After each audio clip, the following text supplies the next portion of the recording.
That boy Rick panicked. All right, so yeah, we're gonna get everybody back up on the YouTube and. All right, man. So we appreciate everyone bearing with us here while we correct these technical issues. All right, I should have applied for a job in Silicon Valley instead of doing insurance. Yeah, but this is not my expertise right here.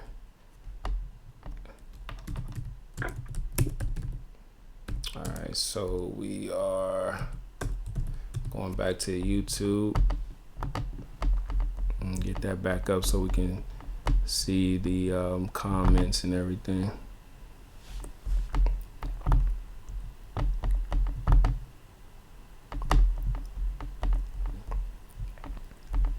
All right, family. So we are back up and running here. We have Vicki Shorts with us. She needs no introduction. Okay, everyone knows her. So she's just gonna come in. We just had some technical issues, and we got them kind of sort of. We had to rig it. You know what I'm saying? But we got everything back. You can see this beautiful queen here, and we're gonna let her just express and say to the people what she need to say. But we're just gonna give just a quick moment, Vicki, for everybody to kind of so some more people can kind of rejoin here. I got the YouTube chat up, and looks like we got everybody back in here almost so far.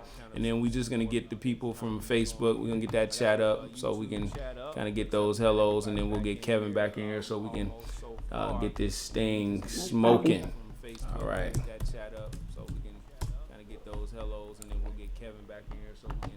I guess while we're doing that, there may be a few people that don't that may not be familiar with you, Vicki. So I don't know if you want to just take a quick moment to introduce yourself, and then I guess you can kind of go into your purpose for being on the show tonight.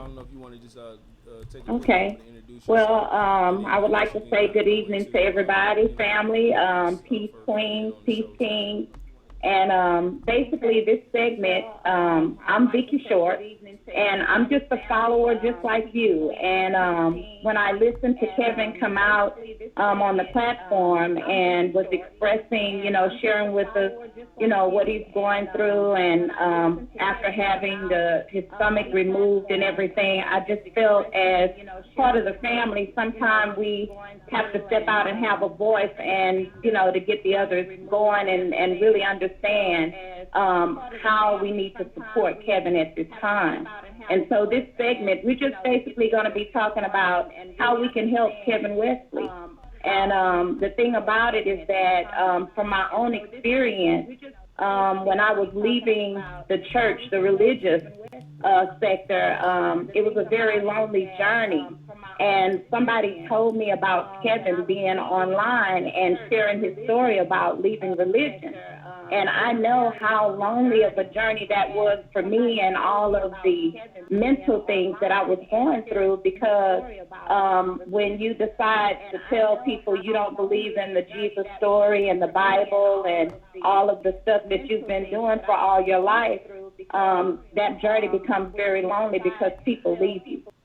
And so when I was told about his platform, I tuned in, and I can tell you it was a place that I found comfort, I found security, because people were there talking about the same thing that I was talking about, and Kevin was definitely sharing his story. And then I saw his video, and it went viral. So Kevin Wesley has definitely been instrumental in sharing his story, and it helped me, and I know it helped a whole lot of other people, and it's still helping people.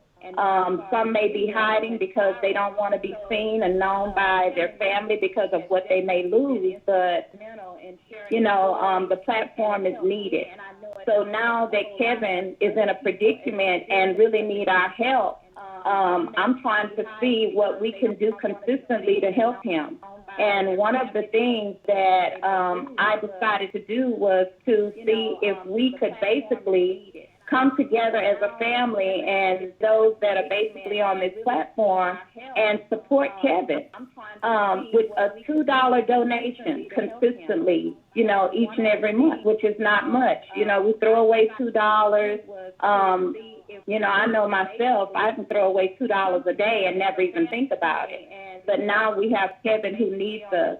And so $2 would mean a whole lot to him and his children, who he has to take care of as well. Kevin did mention one thing about the formula that he needed. And for only 12 bottles, it's $100 for 12 bottles. That's very expensive. And I know with us coming together as a family, we can definitely help support him and definitely see that, he gets the food and the nutrition that he needs, especially if you're looking for him to get healthy and come back to this platform. And so I also contacted a company that I'm, connected with, and I'm asking that for every $2 that's donated, if the company would give 50 cents. And they agreed. I explained to them what had happened, and this company, because I'm affiliated with them, they're going to go to work just because I asked to help Kevin, because Kevin is really important to us. And not that we are not definitely appreciated of Vicki and what he's been doing to hold the fort down for Kevin, but we need Kevin back out here. That's what everybody is signing on, and that's who everybody wants to hear from. I could see when we were on the live feed and he came forth and was talking and sharing with us, everybody seemed to be excited, sending him love and everything. And it's okay to send, love, positive vibrations, and, kind words, but he need us to dig in our pockets now. And $2, what is $2? So we're launching this $2 a month campaign. And we're just asking you, family, if you want to donate, and we would hope you will, because Kevin puts his time in, and donations hadn't been coming in to really help support him while he's down. And he talks about feeding the homeless and doing things for people that unfortunate. But now, with him being almost one step from probably being with the homeless, what are we going to do about it? Are we going to sit back and just do nothing? Or are we going to say, hey, that's our brother.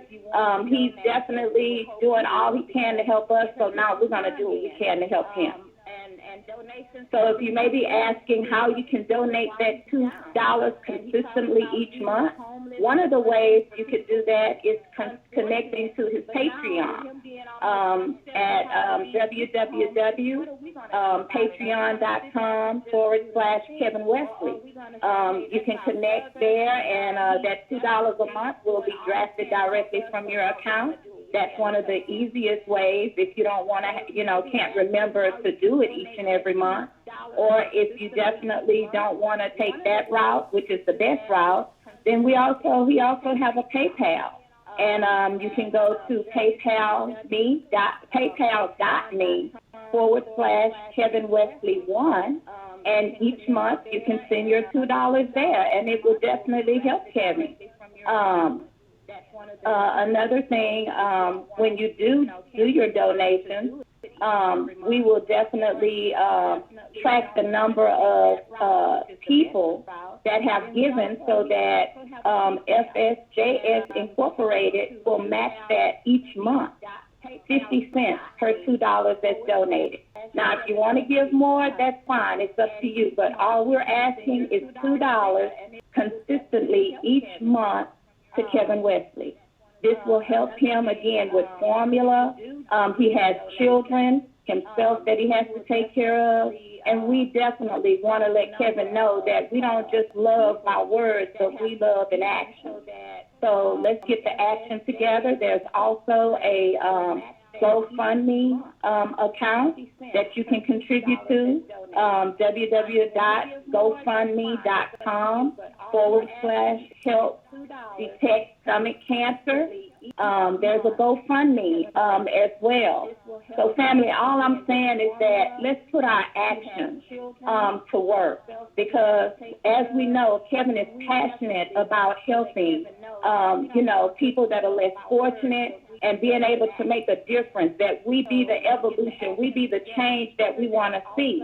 But first, it's starting at home with Kevin because now we need to be the change we want to see and helping him get back to this platform, helping him regain his health, helping him do the things that he wants, like feed the homeless, providing stuff. And we want to do this from city to city. I'm located in Dallas, Texas, and I'm boots on the ground for Be the Evolution. So definitely, we want to get some projects and stuff together. Some other things that we're looking to do. We're looking to have some retreats come into your city where Kevin can come and definitely speak, and we can do events and stuff there and surrounded around helping the homeless and helping single mothers that have children and struggling. I mean, there's work to be done, but we have to put our action to work. And I'm a person of action. I just don't speak. I'm an action person. And when help is needed, definitely there should be a voice. Kevin let us know what he needs. Also, he spoke about equipment. Where he is, he do not get good reception as far as internet, and he has to drive away from his living place to make sure he can come on live with us. Well, let's help do that, because if we want him here, and this platform has truly helped you, and you've benefited from that, and you're joining with the family and like-minded people that have gone through and on a journey just as you, let's get together and let's be a family. Let's make it happen, because we definitely need your support. We need you to do whatever you can. Anybody else out there that may have connections to companies or what have you, and that may want to match the donations that are coming in, by all means, get your connections together and let's do what we can to support Kevin. Thank y'all so much. Okay. No, thank you, Vicki. That was powerful. That was like, man, truth spoken. Like I don't have to add anything to that. And you said it all when you said that action. It's gonna take action, and that's it. I mean, we can send all of the words and say whatever we want to say, but until we do something, it's not gonna. This thing is not gonna have the effect that it should have.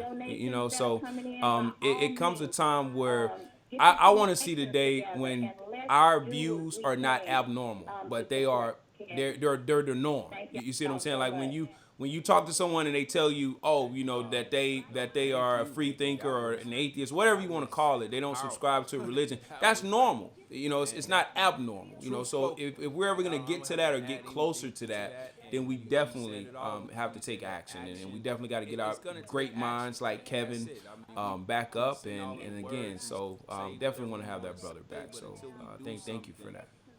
Absolutely. Okay. So did you want to? Was there anything else you needed to add before we get Kevin back in? Well, actually, no. I just wanted to speak to the family because I know that, we're all caring people, and we definitely, Kevin is important to all of us. And so I just wanted to just say, let's do what we can do to definitely help Kevin now and get him back. Okay.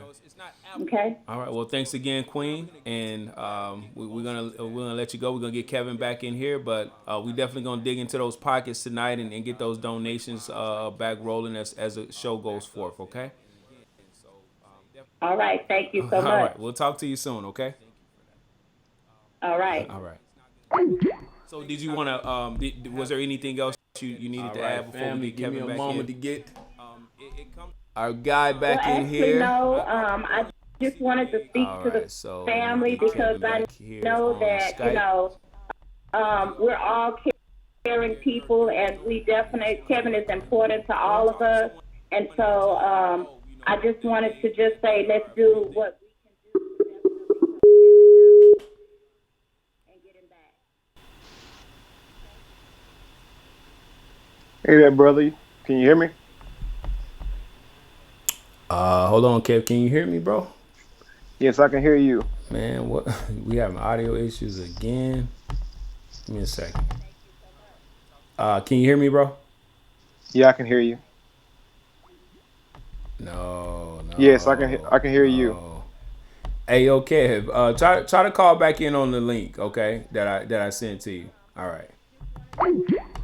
family, because Kevin I back here know on that, Skype. we're all caring people, and we definitely, Kevin is important to all of us. Just gonna give a And moment for so, Kev to come back in. All right, here we go.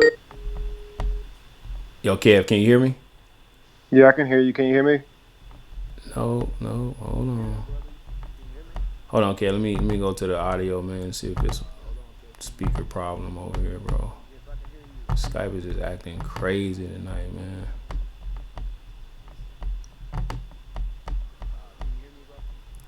Mike. All right, so we got some speaker issue right here.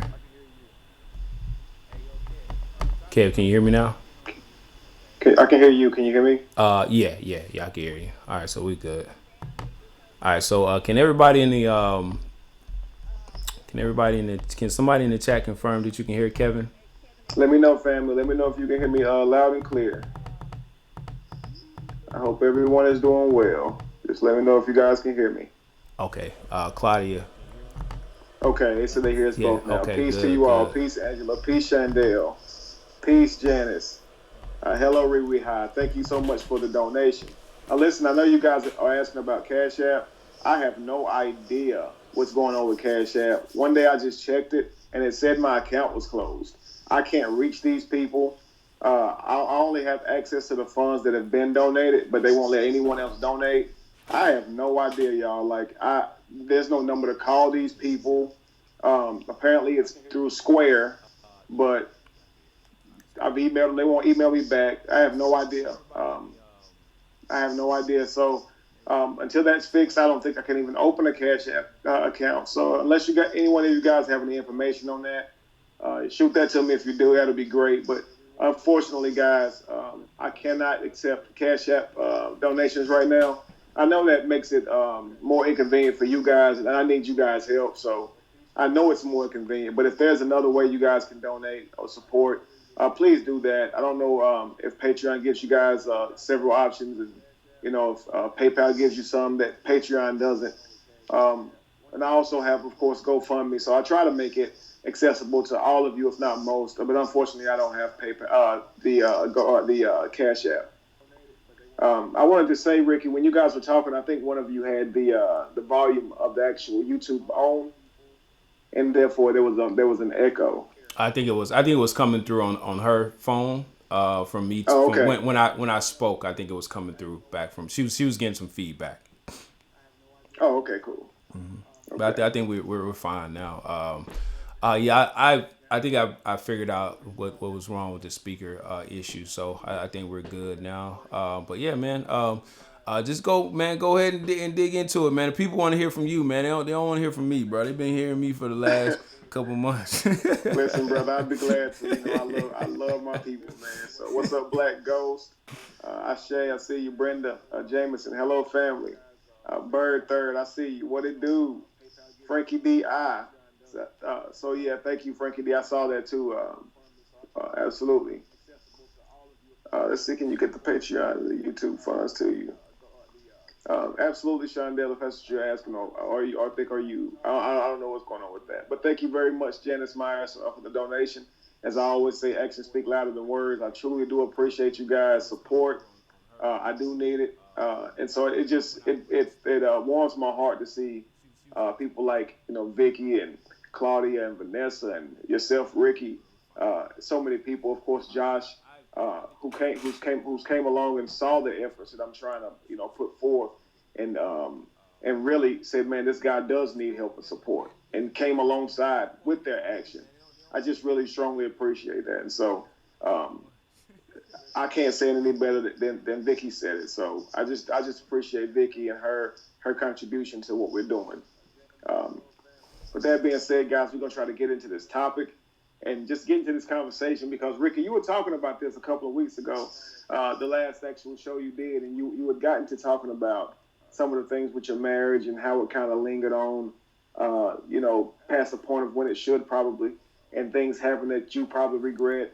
And you went on to say that you said you went off topic a little bit, but I wanted to say to you that you didn't, because it's all about, like you said, it's about the mind. The conversation or the topic that you had raised last show was, is the mind an enemy or a friend, right? Is it your best enemy or your worst friend? And man, that's a compelling thought for me. So guys, I'm gonna start this off by just saying, what is the mind? What is it exactly? Is it you? I think most would agree that you're not your mind. Your mind is separate from you, right? Thank you very much for the donation, Frankie D. Actually, speak louder than words, brother. So you're separate from your mind. Think about this. As you, let's just imagine you're born. When you're born, you're a small baby. You have this body. Now, this body, it's your body. But as you grow, your body continues to grow, right? But this is just your body, right? Your consciousness, however, or your life, your soul, as we call it, this is who you are. Your mind is simply or your life, your soul, as we call it. It's the result of your programming, right? So as a person's mind is as a person's been trained to think, right? So like, just say we use the term, like say, I made up my mind, right? I've conditioned myself to think a certain way, right? And it's done is what I'm saying, right? Or when you have a certain mindset. So you are not your mind. So what is your mind? Your mind is, if your mind is separate from you, yes, you would have to say it's part of your consciousness because it's in your head, right? You can hear it. It's not something you see outside of you. It is definitely inside of your mind, inside of your head, so to speak. But your mind isn't you. So can your mind be a friend or foe? If your mind is totally subjected to what it's been programmed, it absolutely can be a friend or a foe. Now, here's the problem. When a person is programmed, they completely trust their mind. And so you will never know if you're wrong until you challenge your mindset. And this is why we always say challenge your mindset. I want you to think about this, guys. You can take fleas. A scientist did and I talked about this a little bit in Dallas. For those of you who are in Dallas, we had a wonderful time. But a scientist took these fleas and he put them in a jar. And for those of you who don't know, fleas are some of the highest jumping insects in the world, right? They can absolutely leap. Well, he put them in a jar, and of course the fleas are strong enough to leap out of the jar. But what he did is he punched holes so they could breathe, but he closed the jar, okay? And these fleas were not able to leap out of the jar now because they were hitting the top of the lid. Well, what these fleas did is they conditioned themselves to only jump the height of the jar, of the inner cap of the jar. And when this scientist finally removed it after several weeks of this test, he realized that these fleas would not jump out. They had limited themselves. They literally could not jump out because they had been conditioned. This is the power of the mind. Those fleas at that point could have thought this is as high as we were ever jumping. They may not see it the same. You see what I'm saying? So when a person's been caged into a very small world, they don't see their world as small. This is what I'm trying to tell you. When you see people who are bound by things like racism, right? Things like misogynism, right? When you see people that are bound by these type of mind frames, they've only been exposed to these type of things. So when they get enlightened a little bit, it actually offends them. You see what I'm saying? Any step in the other direction, because they're hardwired way left. And yes, your mind can trick you, right? That's why you got to always challenge your mind. Think about an elephant, how it's one of the most powerful animals in the world. An elephant can remember where a watering hole is 20 years after it's been there, even if it's grown up, the grass and everything's grown up and you can't see this watering hole. So this elephant, as intelligent as it is, as powerful as it is, if you capture it when it's young, it'll forever be your slave. It'll forever be a pet. You can see an elephant tied to a string, a peg in the ground. An elephant can break loose from that peg without even knowing it. But this elephant, this big powerful beast who's so intelligent, it doesn't even eat meat. Now, if you were to go set this elephant free, let's just say one of us, me and Ricky, we jump on this farm, right? Or we jump on this place and we see this elephant tied up to a peg. And me and Ricky say, man, we're going to plot. We're going to set this elephant free. And we cut the rope. this elephant still wouldn't survive on its own, even though it doesn't have to capture its food like a predator would. Isn't that something that it was starved to death simply because it's been conditioned to be fed? We are the same way. We've been conditioned to be fed. We went to church our whole life getting information. Isn't that right, Ricky? Yes, sir. We went to church our whole life, only hearing what someone else had to say, getting information, receiving, getting fed. And they even called it feeding us. They even called it feeding the sheep. You see what I'm saying? So we would come to the trough, the golden corral, which is funny because, a corral is a trough that animals eat out of, and that's where you go after church, Ricky. So we would go to the ultimate golden corral, the trough, and be fed. The sheep would be fed by the daily bread, right? Mm-hmm. And all this helps to condition your mind. Ricky, during your marriage, you talked about how this thing should have probably ended, but you were trying to be a Christian. You were hanging on, praying to God that things would change, right? Praying to God asking God why things were the way they were, praying to God fix your marriage. All these things you wouldn't have done in this current mindset. Right. You would have known that this person mentally isn't ready for you. You guys aren't compatible. And you would have known that you should have separated ways. You wouldn't have put it into a third party, which is an entity that you can't see. Right. Think about the psychology of that. This kept you in an entangled marriage that wasn't healthy for much longer than it would have had you not been subjected to this mindset, thinking that some being outside of you would fix it. Now, if I was to say, what's the difference in between being a psychic or having intuition? Thank you very much, LeSean. You always there for me, bro. Actions speak louder than words.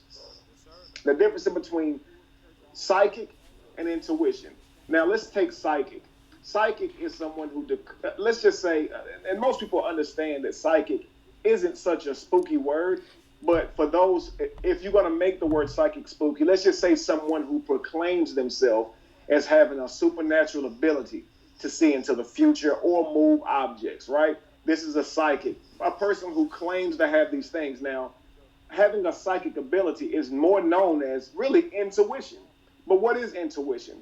Intuition is something that's not perceived outside of you as such, like, say, a psychic ability or being a prophet would, right? Intuition is this deep internal feeling that none of us can deny. Every one of us has been in a place where we felt unsafe and decided to even leave, and something bad happened at that place. Every one of us has been about to go a certain way to work, and we just knew that it was a traffic jam. Just knew it, right? And see, the thing about it, when you're in religion and you have that mental conditioning, you're going to give all this credit to Jesus, right? If your intuition kicks in and you be like, something's telling me to leave this place, you're going to say that's God. And that's going to be also add to being proof that this God, whatever God you believe in exists. If it's Allah, because see, this thing is universal. Human beings have intuition. Thank you very much, Randy Stigler. Actions speak louder than words. There are animals, Ricky, that can do amazing things. There are animals that can change the pigmentation of their skin because they are on something that's a different color, just to camouflage themselves from predators. You see what I'm saying? Mm-hmm. Or to make themselves hidden from their own prey. Octopus can change the texture of its skin. I'm talking about literally change the texture of its skin from smooth to like a rock to camouflage itself. You see what I'm saying? Right. Also, the color of its skin. We spend our lives watching National Geographic, but then we find it hard to believe that we're capable of amazing things. Right. We find it easier to believe that there's a God outside of us that's doing these things. Mm-hmm. So when your intuition is kicking in and you're a Christian, you're going to say Jesus is laying this in your spirit. You see what I'm saying? Right. Now, if you're conscious, you recognize this as simply intuition, right? Mm-hmm. As energy. We don't know how we do it. Man, scientists still don't understand this phenomenon. How we can even see so far into the future sometimes, it literally seems like deja vu. You see what I'm saying? You can know someone was about to do something. You can know someone was about to walk into a room. Again, you can know when it's unsafe. You can know which road to drive down, But if I were to say, I know these things because I'm psychic, now that would raise skepticism because I'm saying, what am I saying now? That I have some special, unique ability? Right? Because nobody not everyone claims psychic. We deem that as some special power, right? But what if I were to say we're all psychic? In the sense of the word that I only really mean intuition, intuitive, right? Able to sense things that's outside of our understanding. We don't understand how we knew that was going to happen, but we knew it. If anybody here can't resonate with that, let me know. I think everyone in the chat will be able to say that this has happened to them probably several occasions, even recently. Yes, right. That's absolutely right, Latifah Foster. She said people are giving away their power, and we're trained to give it to Jesus. We're trained to give it to Allah, to give it to, whatever God it is that you serve. We're trained to believe that this power is not our own, and that it is coming from some supernatural source. And who else would it be but the God you specifically pray to? Now you'll take a Christian and they'll say that, sometimes Yahweh will speak to a Muslim and that Muslim will misinterpret that voice, for Allah, but they never consider what if Allah was speaking to them and they misinterpreted it for Yahweh. Taking all that aside, we know that the mind is simply a construct. That's what the mind is. So you always have to challenge your mind, because left unchallenged, your mind can be your greatest enemy. Now let's be honest. I don't want to just say, due to religion, of course, and the manipulation associated with it, the mind, it can be a foe. I can also say that through religion, the mind can be a friend. Thank you very much, Bird the Third. Actions speak louder than words. That rhymed. I got bars. Thank you very much, Bird the Third. Actions speak louder than words.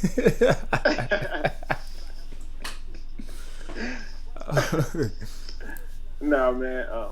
I lost my train of thought, man. Acting stupid. Well, you were saying how the mind, through religion, that the mind could be your friend as well. Absolutely. Okay, because now let's be honest, guys. We do know that there are people out there who, without religion, would be a lot worse. I mean, would probably commit crimes, harm people in ways that they wouldn't harm them.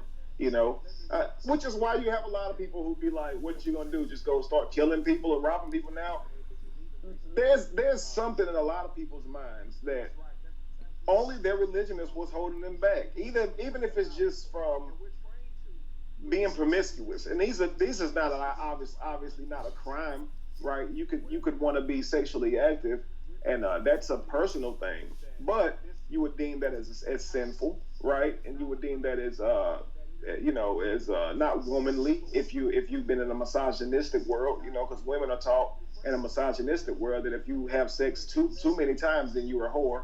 Men don't have that problem in a misogynistic world. In a religious world, you're taught that you're shacking up, right, or you're sleeping around before you're married. So it's better to marry than to burn, they say. So many people get married solely because they can't stop having sex, or the desire to have sex. The temptation is too high, and they don't want to sin, so they actually go get married. Something they don't even understand.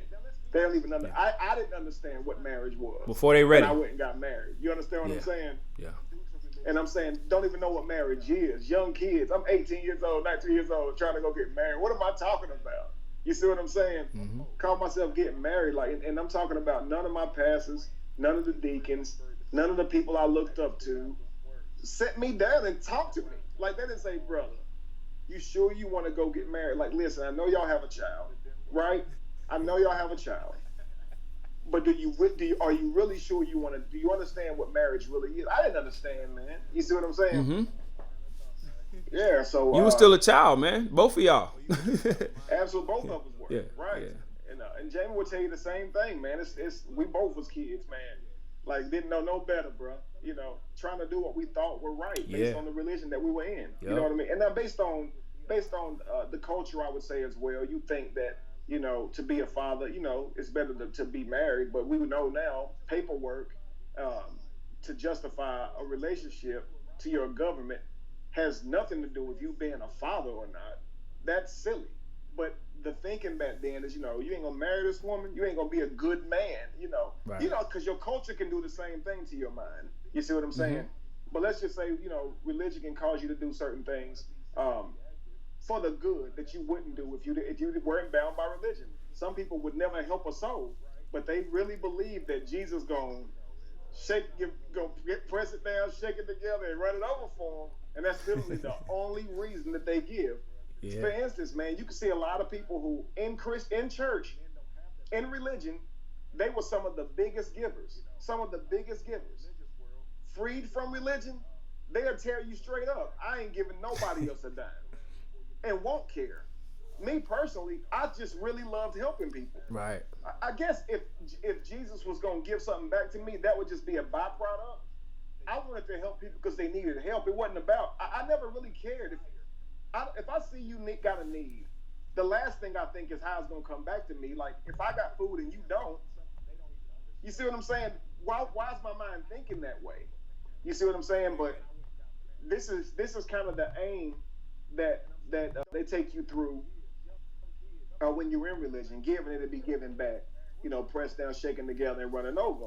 And this is how you get from God. The Bible says there'll always be poor among you, and this is how you be blessed. The Bible constantly tells you to bring the poor into your home and feed them.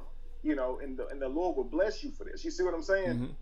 And so with this type of idea, it's like, man, if I help people, then the God will help me. You see what I'm saying? And so this helps them be better, really, for a community, because now they are giving.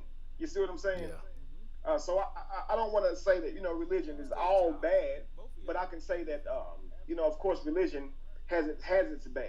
You understand what I'm saying? And I know that coming from religion, a lot of you guys can see us and see that we have, of course, a bitter taste in our mouth for religion because we know what it has done to us and our personal psyche. And we don't want to continuously put out the idea that religion is completely 100% bad. In order for religion to be sold, it has to have some sugar sprinkled on top of it. Right. You understand what I'm saying? It's almost like a salesman when they tell you that you can get it all today with no money down, right? Yeah. But then you just forget about those $800 a month payments that you got to pay on that Mercedes, that brand new Mercedes, right? Ooh. You get it with no money down. And so you like, okay, cool. Because if you'd have put down a large deposit, then your payments would have been lower. But I mean, man, you can keep all that money, all your tax money now, and drive off the lot in that car. You can put some wheels on the car with that money, all that, right? Mm-hmm. And this is that instant gratification. All this again comes from the mind. Yeah. So it's one of those things where it looks really sweet. Yeah, you are in a Bentley. That is no joke. People are going to treat you different. Even with that you can really struggle to pay that $800 payment, and you're still going to like how people feel. If that's what it's worth to you, nobody can judge you for that. If that's what it's worth to you, you see what I'm saying? But that's what sweetened the pot, man. No money down, and that's kind of like what religion offers. It gives you that no money down. Just repent and you win. Just say you sorry, and this hell that you're gonna go to will somehow be released from you, or you'll be redeemed from going to this place. And all this contributes to the construct of our mind. So I think Ricky would agree that absolutely the mind can be a foe, right? Oh, absolutely. I mean, your negative thoughts. I mean, because I used to listen to a lot of motivational speeches, and because years ago I was an aspiring motivational speaker, and I was pretty good at it. No, I was just kidding. but they always made the point that someone can say one negative thing to you, and it takes about 20 positive things to just neutralize that one negative thing. So negativity is extremely powerful. It's just like when you're online and I'll just say it right now. Just like right now, go back to what you was talking about earlier when you were saying like how powerful we are, and Latifah mentioned in the comments that we give away our power. Like right now, I'm as powerful as I've ever been in my life, and it's because I'm free. I'm not walking around with guilt, and it's like I don't even like what you were saying earlier. People in religion, they suppress all these urges and all of these desires, and then they go binge. It's almost like you try to stop drinking for so long, and you fall, and then you just start drinking, and you go on a 3 day binge or something like that. It's just like you suppress all of these desires and all of these things that you want to do, and then you sin and you fall, and it's like a great fall. Instead of just saying, look, just live your life, whatever you're gonna do, just do it in moderation, okay? Instead of telling your children not to have sex, like teach them why they're not.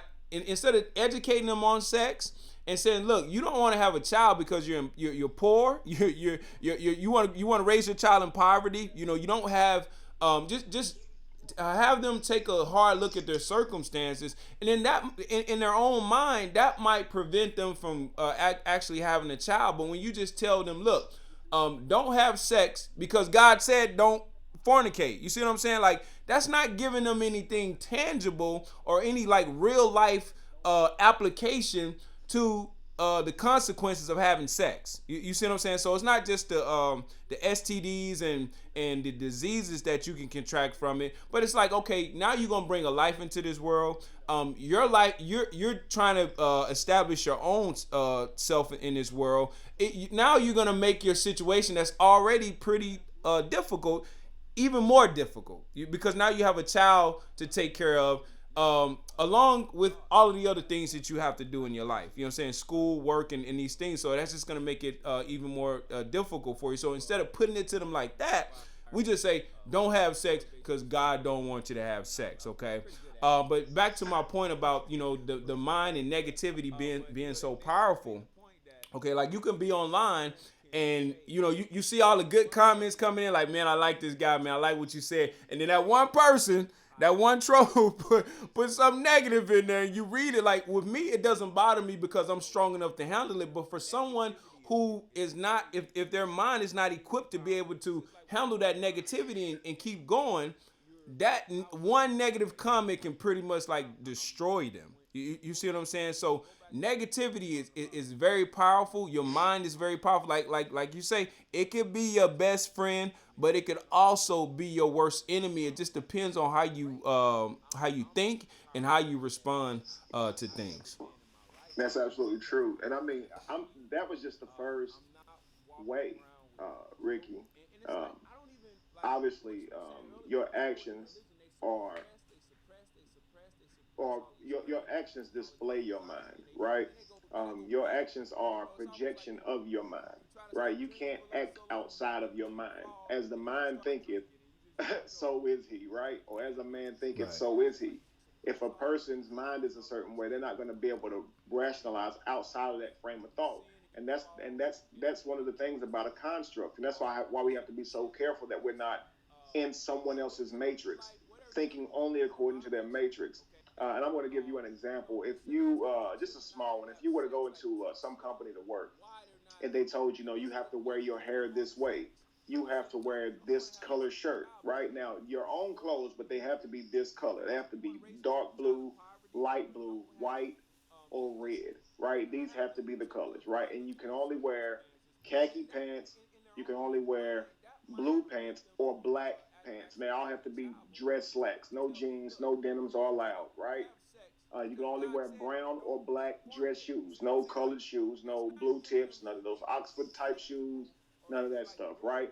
They tell you exactly how you have to dress. Exactly, right? That becomes the matrix of that place. Not only that, not only your attire and how you wear your hair. If they say you can't have dreads, if they say you can't have whatever hairstyle, you're going to have to go by that matrix in order to work there. And then there's going to be their rules and regulations and their company policy that you have to be compliant with. So things that are not necessarily wrong are not company policy though, right? So now you can't do anything outside of that company's policy. So if that company's policy is they don't give refunds, right, a day after you purchase it, I don't care how much that customer's at the front desk complaining, you can't give them a refund out of that cash drawer. That deposit's going to the bank. And if you take it out of that cash drawer, then you're shortening this day's deposit, right? These refunds will be mailed. You understand what I'm saying? And that becomes that matrix. When you're in religion, you have a certain matrix you have to think in, right? What are the rules? They're not always necessarily good rules. It's just God's rules. It's the rules of the matrix that you're currently in, of the religion that you're currently in, right? Mm-hmm. Putting something before God is worse than murder, according to this current matrix, right? Not boiling a goat in its mother's milk is worse than rape, as it's not one of the Ten Commandments, and not boiling a goat in its mother's milk is. So in that matrix, does God care more about boiling a goat in its mother's milk or rape? Because there is no specification on rape if you're not engaged in the Bible. If you're not engaged, you can be raped. That person just has to purchase you, right? So this is the Bible. So if you're in that religion, then this is the matrix of that religion. We have to be able to think outside of these matrices. When we were in religion, Ricky, we saw all of this stuff and we could not think for ourselves. It's just not true. We saw this stuff, but we just didn't look at it hard enough. And like it wasn't like you didn't feel free enough to say, this is crazy. You just said, well, maybe it's just something I don't understand. You would make any excuse. I pray God reveal it to me in due time. When the Lord ready for me to understand, everything ain't meant for me to understand. My way ain't like God's ways. You say all these excuses because you know it's some bull crap what you just read. You know, go into these kingdoms and kill all the men, the boys, all the women who have known a man, but women who have not known a man, keep them for yourself. And this is God talking to kings. We know this stuff wasn't right, but we rationalize it in our mind, unable to think outside of that paradigm. That construct was that you don't question God. And so there were rules built to keep us robots into that paradigm. You see what I'm saying? Yes, sir. And so that's why I said we have to be willing to challenge our paradigm. You know, if a person grows up, someone said the volume is low. You guys can hear me? Yeah. I see that. It also, I'm Can you also hear me getting a better now? message that your I guess your internet connection is a little weak. I don't know if you moving around. You moving around in the house, man? No, I'm not. Okay. I turned my phone up. Let me Okay. know, guys, if you guys hear me better. All right, on my end with Kevin volume, but not as loud as Ricky. Okay, so they're saying your volume is okay, and guys, his volume may be a little bit low because I think maybe it may have something to do with his internet connection. So if you can just try to listen as best as possible, and I turn my mic up, and you might have to turn your device up. So we appreciate it. Yeah, we're still working the kinks out on that, Yeah, their guys. sound is good. Most people say their sound is good. So yeah. Okay, I turned it up. So okay, cool. At least Sean said it was low, so that's mainly. At least Sean, let me know if it sounds different whenever you get the chance, brother. But no, as I was saying though, so that's one way. Of course, we're talking about the mind. The mind can weigh in heavily on your decisions. But let's just step outside of religion for a moment and step outside of the actions that are projected from your mind. Let's look at how the mind can be a foe and then project your actions. Watch this. Joy is natural, right? Joy is a sensation, right? It just comes naturally. Nothing has to really happen for you to experience joy. But fear and let's say things like regret, let's say things like impatience, these things are created by the mind, literally created by the mind. So joy is natural, but these other things are created by the mind. These things that cause you to feel frustration and these negative sensations, right? Many of us, I tell you what, man, just a little bit about myself. When I was young, I was never really allowed to be young. Coolly, Sean. I was never really allowed to be young. My mother died young. My grandmother was too sick to be able to keep me, for me to be able to stay with her. So I lived on my own at a very young age, man. So I had to be a grown man. At like 15 years old, I'm already paying bills, living on my own, myself and my brother, who was only a year older than me. So about a year and a half older than me. So it was rough. So I had to be an adult. I didn't get a lot of time to be young, you know. So as a young man, say 21, 22, all I had surrounded around me was people that was over 35.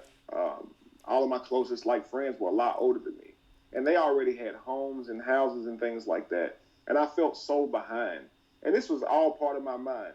But that really tormented the earlier part of my 20s, man. I really felt behind. Like, I'm supposed to somehow be keeping up with these dudes. Now, we all married now. You know what I mean? So who else you going to hang with besides married church folk? You know what I mean? And so I was around. And I've always thought a little older. So my friend group have never really been that young, unless it was people that was directly related, directly going to my church in my Sunday school classes. I became close friends with a couple other guys who was in my Sunday school group and stuff like that. But other than that, my friends were always a lot older than me. They just thought on the same level that I did. I always heard I've been here before, right? So you got an old soul. But I always felt like I was so far, man, behind. And that, like I said, that tormented the better part of my 20s. And this was all just a figment of my own imagination. What do I mean I'm behind? Now, if I look back and I see somebody that's 22, I'd say, man, you got your whole life ahead of you. But Ricky, I really felt like time was running out on me. Like, I'm like, man, I got to get my life together. Ooh. You see what I'm saying? Yeah. So yeah, absolutely. Lisha, say hit the like icon, family. Let us know you guys in the room. Let us know y'all active and y'all ain't just washing dishes while you got the phone sitting to the side, or just just doing something else. And just yeah, man. So they don't fell asleep. I know we started late, man. Y'all fell asleep, So wake up. If you're on Facebook, man, give us some likes. Let me see some hearts, some likes, or something come up here. Make sure we know y'all there. Yeah, man. Y'all got Kevin in the building. Y'all got Kevin in the building tonight. It ain't just me. And my receding hairline. I see you, Nikki. I see him there. I see people in the Facebook getting down. There we go. Are y'all feeling what I'm saying so far? Let me know if y'all feeling what I'm saying. Let me know, man. Am I making sense? Clock and Math say I'm washing dishes. Yeah, Clock and Math. So I guess there's a few people washing dishes, man. But somebody just messaged me and they was like, you talk, like, I just saw some of your videos on YouTube and you speak so negatively about Jesus and about God. Let me explain something about the videos that I make, okay? I actually don't, believe it or not, because I know I post a lot of videos. Like this week, I posted a lot of videos. I have so many videos in my phone that I just haven't edited and posted yet. So I got some of the stuff out my phone. I really post those videos because these are just ideas that I have, and I've suppressed my ideas for so long, so I'm not suppressing anymore. So whatever I come up with that's not too crazy, I'm just gonna put it out. And then I have the YouTube channel because the videos, the few people that are subscribing to the channel, like, they like the videos, so I make the videos for them. I don't make them for me. But the content of the videos, some of it is silly, and it's just to get you to think about how silly some of these things are. I'm actually a very serious person. Like, if you know me personally, you would know I'm like a very serious person. But I just make these silly videos just to get you to look at like what you're doing. And then some of the things that may perceive to be negative, like the one I just made about, Jesus being a gun. I'm just making a point because sometimes we can get so wrapped up in morality and peace and tranquility. That's great, but you do have to protect yourself. You do have to protect your home, because there are things out here, because of the world that we live in. If we lived in a society where everybody practiced their religion, I think it would probably work. But because everybody's not practicing it, and if you're the only one practicing the religion, it opens you up to be injured, manipulated, taken advantage of. So if everyone was practicing the religions that they say they are a part of, then the world would probably be better. But the problem is everybody's not practicing. People are saying that they do, but they don't. You know what I mean? So that's part of the issue. But that's a part of the reason why I make these videos. Is it's not to be negative. It's not to beat down on religion and beat down on Christianity. It's just to get you to think about how silly some of these things are, and to just use your intelligence, and that's all. I understand that, Ricky. Absolutely, 100%. You know, a lot of people don't understand that you have to make the real points, and they will be taken as negative or positive. It doesn't necessarily mean that you were negative when you said it. Right. A lot of people don't understand, you know, a lot of what we went through in religion. I mean, man, I remember, and they still say it to this day. I still get videos now where people will comment on some of my old videos and be like, man, you're so emotional. And it's like, man, you know, or you're so hurt. You could tell you're hurt. And it's like, listen, my emotions or my pain has nothing to do with the lack of evidence for the God I believed in. I understand that you may hear pain in my voice. I understand that you may hear frustration. But please understand that has nothing to do with me, with my validation on this information. Trust me, man. If you don't believe me, look into it for yourself. Man, I was a happy Christian until I found this information. And that's when you realize the time you wasted and the stuff you put up with was for no reason. That's where this frustration and pain comes from. You know? Yeah. Yeah. Go ahead. It's like try to. Oh, I'm sorry. So I appreciate the guys responding to me on of course on Facebook. Thank you so much, Claudia. But the guys of you that responded on Facebook and said, yeah, Kevin, you're on point. I feel you. Somebody's playing Red Dead Redemption. I'm the same way, man. I like to multitask. I can do the same thing. Actually, I do some of my best listening when I'm kind of doing something else. So I completely understand where you're coming from. I'm glad to see that you guys are listening, man. So Nikki said, but Kevin, you really wasn't happy. You know, a lot of times, and I tell you what, Nikki, I actually did a test or experiment, if you will, with my Sunday school class. I asked the question, do you feel like God loves you? Do you feel the love of God? Do you? And most of my class said, no, they don't. Most of them had underlining things they had been believing God for, been asking God for, and they felt that God did not provide it. And they did not feel loved. They said they didn't genuinely feel loved. And man, I felt the same. Don't get me wrong. But you know, as a teacher or minister, I got to try to come up with something positive to say, you know. And so we walk by faith, not by sight, and understand that your feelings do not support the facts. You know what I'm saying? God 100% loves you, and that is whether you are knowledgeable of this love or not knowledgeable of that love. You know, you don't wake you up every morning. You don't take the thought to give you every single breath that comes into your body. You know what I'm saying? The Lord could stop. You know how we do this talk, right? And start making people grateful for their next breath. Like they make you happy just to get your next one. Like, you know what I mean? Yeah. Your next breath, God could just cut you off right now. You won't even be breathing no more. You're like, dang, that's heavy. Thank you, Jesus. You know what people used to say to me, Kev? They used to say to me, you know, because I people know, you know, I never seen my dad, and they would say when I was in religion, they would say, well, God is your father now. And I was like, okay. Absolutely. I was like, well, so you get your real dad and God. So how's that fair? You know what I'm saying? So right.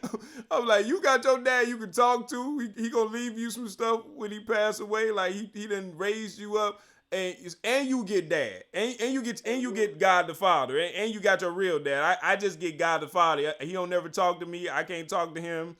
I don't know what he's doing for me. You see what I'm saying? Like I'm like, that's supposed to make me feel better. Mm-hmm. You know, like come on, man. Yeah, it's nuts, man. And see, that's what I mean. Blinded by your faith, man. And again, like I said, Nikki, you find reasons to be happy. I don't know what he's doing for me. You convince like, yourself that's supposed to make me feel that better. you are happy. You tell yourself things like, I might not be where I want to be, but man, I ain't where I was, right? And then you say he won't leave you, you know, where he'll start where he finished, right? He's faithful to finish what he started. And we say all these things to try to keep ourselves, I guess, happy, keep ourselves up.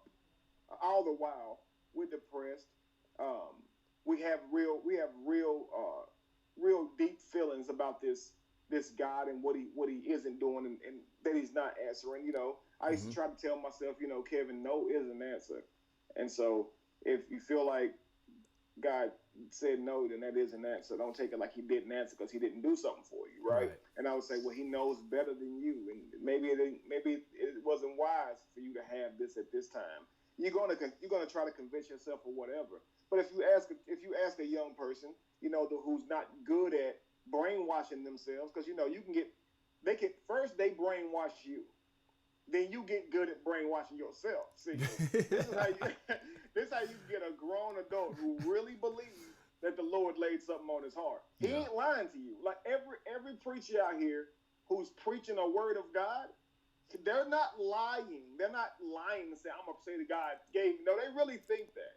Mm-hmm. They got so good at convincing themselves that this is the voice, their own voice is the voice of God. Mm-hmm. Some of these guys, man, they'll just flake through their Bible, and whatever page they land on, they'll say, Lord, that's what you want me to speak on. I mean, I'm telling, or they'll be at church and hear somebody give a testimony or speak something that'll really spark, that dopamine when somebody's speaking and it really sparks you to thought as well. Mm-hmm. And then you will feel like the Lord changed your message on the spot, where really you saw something that really made you feel some type of way at church, or something that just really got you really sparked up. Something on the way to work, you heard something on the radio, something changed your message. There you go. Right? Mm-hmm.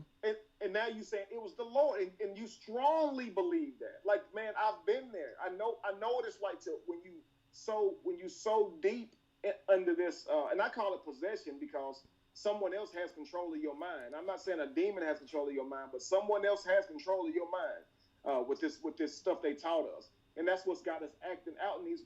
Man, listen. I think I've asked this question before. Who all has stomped on the devil in church? I'm working on some stuff now where I'm gonna put all this stuff on display and show you guys. Of course, I want to say this now. Join my Patreon, guys, please. Of course, Vicki was saying $2 a month, man. That would be absolutely amazing if you guys could support me in that way. But it's called the D Program. It'll be coming on every Saturday morning. It'll be premiering every Saturday morning, starting next Saturday, December the 8th. We're breaking into the mind, not necessarily of the preachers who manipulate, but the manipulated. Us, when we were manipulated, what made us so easily subjected to being manipulated, and how can we break the spell of manipulation? And it's not just dealing with religion, it's dealing with the whole constructs of the world we're living in. I mean, we're going to talk about relationships, everything. I'm going to give you just a tidbit. Just think of this. We raise our children kind of like we do in Christianity when it comes to the Bible, but according to the scriptures that are kind of given to us by our parents and our culture. Things like, if a man doesn't open your door for you, then he's probably not a good guy. He's not a gentleman, right? Now, I've known some dudes out here who straight up dogs, but they open the door for you. Now, we know this isn't 100% fact, so it's like we grow up telling our daughters that, right? We want this man to open. He better open the car door for, or you ain't taking my daughter out. We make silly things like this priority over what really needs to be discussed with our daughters. I don't talk to my daughter about stuff like that. I realize that there could be a child out there who could be great for her, right? Could be absolutely great for her, but didn't get that type of training, as in to pull a chair out, open a car door, know what's the difference between a soup spoon and a different kind of spoon, or a shrimp fork and a different kind of fork, this knife and that kind of knife. Mm-hmm. I understand that these are constructs and cultures that we grew up in, so I don't tell my daughter, if a dude don't open the door for you, then don't. That's stupid. Yeah. I ask my daughter, how does this person treat you? Does he treat you as an equal? Listen, man, there are allegories in the Bible for a reason. The reason Eve was pulled from Adam's side is that's where she belonged, by your side. Yeah. You're not supposed to put your woman behind you. You understand what I mean? She's not your woman. She's an individual. You guys may have a relationship, but see, the problem with relationships is there comes this certain degree of ownership. You're mine, right? So you have to do what I want you to do, or I'm not happy, and you're the cause of my unhappiness because you're not doing what I want you to do, because you feel like, because you're with them, then there's a certain degree of ownership. You got to be home by a certain time. You got to dress a certain way. So if I can't control you to a certain degree, then that I don't want the relationship with you. Well, no way, not for me. I can't have a relationship like that. Come and go as you please, dress like you want to dress. If I'm not happy with the way you dress and with the way you come and go, I will move on and find somebody else. But I'm not going to try to tell you how you should live. Yeah. I want you to be happy, and I'm not going to try to I don't want my happiness to make you miserable. Let's say you like going out and doing something that I don't enjoy doing, and I don't particularly like you doing that, right? Let's just say you reveal yourself in a certain way, and I don't like you doing that, right? I'm not going to tell you to change the way you dress, because that's going to make you miserable. You understand what I'm saying? I need to understand that this is you and this is the way you are. If I can't accept you the way you are, then I need to understand that you're not the one for me. You see what I'm saying? Instead of trying to control someone. Right. So I teach my daughter things like that. Understand people and what they like doing and what brings joy to their life. And see if you can be compatible and work within that, because I've been miserable before. You see what I'm saying? And when you don't communicate with that other person and let them know that you're miserable and how they can make it better and things of that nature. Life is not about being with somebody who will open your car doors. And we cannot make that prerequisite over everything. Right. If he give you some dead plants, then he's a good guy. You see what I'm saying? And I understand that women can say, okay, well, these flowers make me feel special in front of my coworkers, or they make me feel special. But man, give me some different kind of flowers. You understand? Yeah. Give me the flowers of the earth that help my vibration raise. Right. You know what I'm saying? To help me get what they call high, because it's my vibration raising to another level. Yeah. I don't want dead flowers. Like, that's not something that I'm into. Yeah. You see what I'm saying? Mm-hmm. And so me personally, I wouldn't bring a woman that I'm interested in dead plants. Now, she may love them, but I would explain to her why I don't want to give her dead plant. I only want to give you life. You understand? I don't want to give you nothing that's going to die on you. You understand what I'm saying? There you go. Because it's all about giving power to one another. That's just my perspective. Mm-hmm. I'm not saying someone's wrong for liking roses, but you have to understand that this is a mental construct given to us by our world. Let's go to other countries. Would we actually step out on a limb and say every country unanimously likes roses culturally and looks at it as romantic or as a gesture of love? No way possible. We've even broken flowers down to colors. White mean this. If it's blue, it's this. If it's yellow, it's friendship. If it's red, it's passion. If it's all this stuff. We got all these, man, this is man-made constructs attached to plants, man. Right. A rose is only sexy. You put a rose in your mouth when you're dancing. Cha-cha-cha. Right? Yep. You put rose petals on the ground when you walk, and you royalty because you're walking on dead plants. You put rose petals in the bed to get romantic, and it's sexy. This is all because you taught that. And other cultures don't get down like that. That's not sexy to them. Yeah. We saw this on TV first. Let's not forget this. Now, let's just remove the constructs. You walk into a room, and it's just a bunch of petals of dandelions. Just a bunch of, like, little flaky, light dandelion, like, little fairies laying all over your bed and stuff. You gonna think that's sexy? No. But if it's roses, you will. You see what I'm saying? It's kind of like eating cow and eating dog. You see what I'm saying? So we're making this thing romantic, and this thing make you a gentleman, and this thing make you caring and sensitive. But if you don't buy roses, if you don't open car doors, and all of a sudden you a bad guy, you're not a gentleman. Come on. Yeah. Hey, Kevin, put some collard greens in the bed. See what you do. Yeah. Any other plant, man. If I put any other plant that's not deemed sexy. And I rip up all the petals and put them on her bed. She goes like, "What is you doing, man? Like, what is this?" I'm like, "Baby, listen, we can eat it afterwards." Yeah, we can eat these collard greens. But I mean, listen, and I'm not trying to judge people, man. Listen, right. I understand. I don't judge us for how we act. I know that we act according to our programming. So don't take any of this as self-criticism or individual criticism. Janice Meyer says, "Speak, Kevin." I appreciate that. I love when we're okay with being challenged. It's okay, man. Some of you ladies could have gotten roses recently and been super thrilled by them. But you have to ask yourself, is it the roses, or was it really that he took the time, or he or she or that other special individual took the time to go out of their way to give you those roses? But ask yourself, would you prefer the cost of those roses in money? Because some of these roses, man, women, if you don't send roses, man, if you send roses, you know some of these roses be $60-something, $100 and something for a really good set of roses. That's gonna set you back $150 easily, right? And if you're gonna put some put some sprinkles and cherries and icing all over it, teddy bears and things of that nature, it's gonna really run the price up. Yeah. So a lot of these guys going into the pocket $200-300 just to make you smile at work. I know $200-300 can be used in another way to invest to do something better with y'all families. Right. And I'm saying that we do this stuff when we just get a little bit of money. And let me do something for the bae. Let me do something for my bae, something special. If we need to think more wise. I'm not saying these things. Somebody say, hey, Riri say, pay my electric bill. You dang right. Pay one of my bills off for me, man. Like I'm serious. Like that's something that I can say is really useful. Mm-hmm. You see what I'm saying? I can use that. But these flowers sitting here, they're gonna look pretty in my house for a little while, but man, they're gonna die. And I'm gonna have to throw them out. You see what I'm saying? And so I try to tell my daughter, whenever you're getting to know people that you may be interested in, just get to know that person. Don't step to anybody on this type of concept that we're gonna date, because it's just too confusing. There's gonna be a certain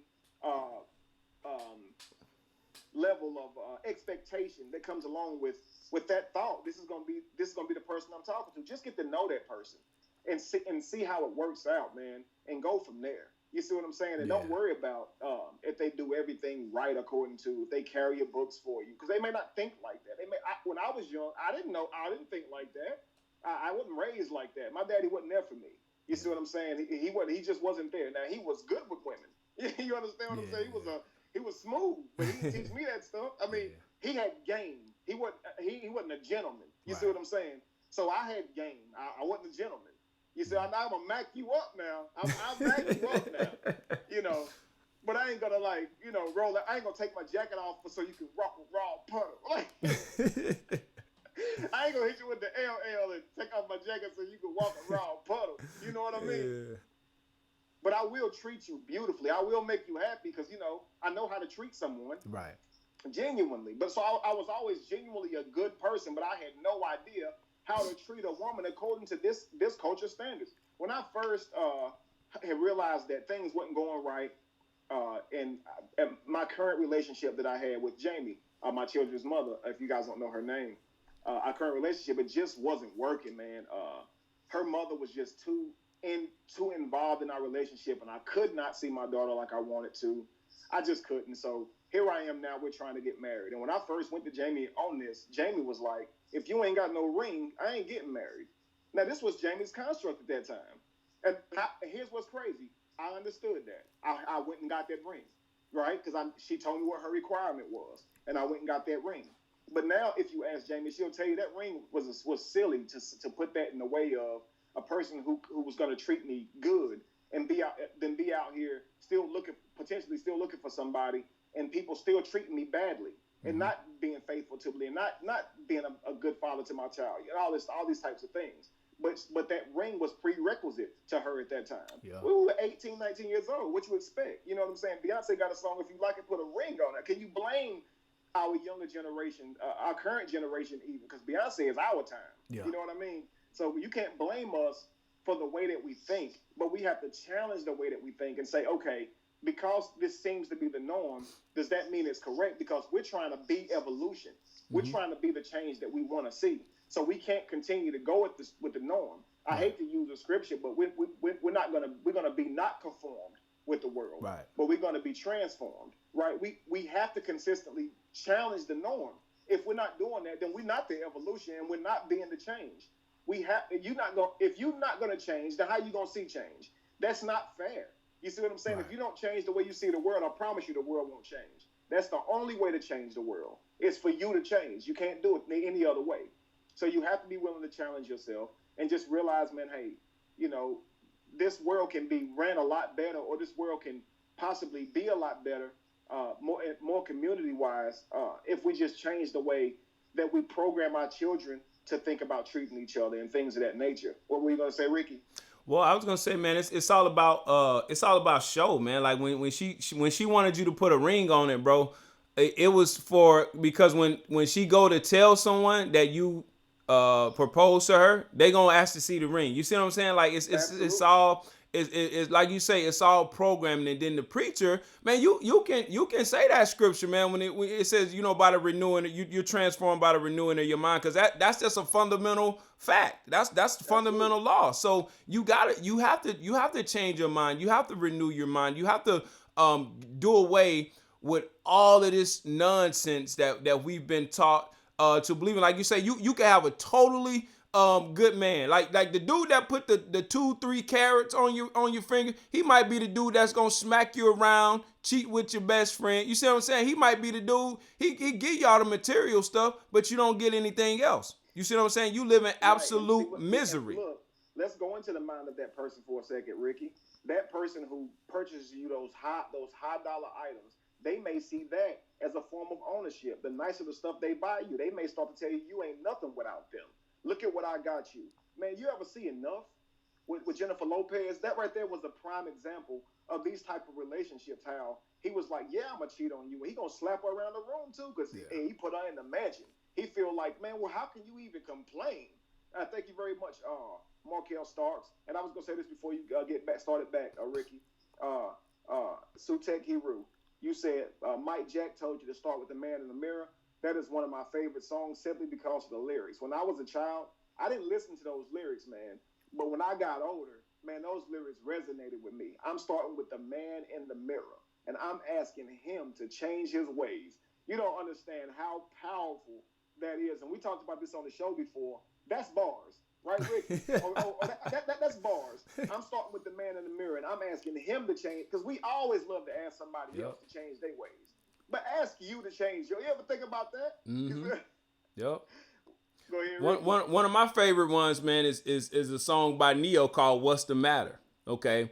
And he's talking about, of course, he's talking about relationships. He tell the girl, he said, look, he said, you left a hardworking man behind for a fella with a championship ring. You know what I'm saying? He said, now you don't even realize that you just like one of 8 or 9 that he already got. You see what I'm saying? So, but then he's like, what's the matter? Ain't that your dream come true? You see what I'm saying? So, and then he talks about the little kid that's on the corner. He's like, okay, you looking up to the drug dealer. Now you want to sell drugs. So he's like, now you end up behind bars. He's like, what's the matter? Ain't that your dream come true? You see what I'm saying? So it's all about mindset, man. Like however your mind is, that's what you're gonna get. Like when it says your mind is a garden, whatever you plant, that's what you're gonna produce.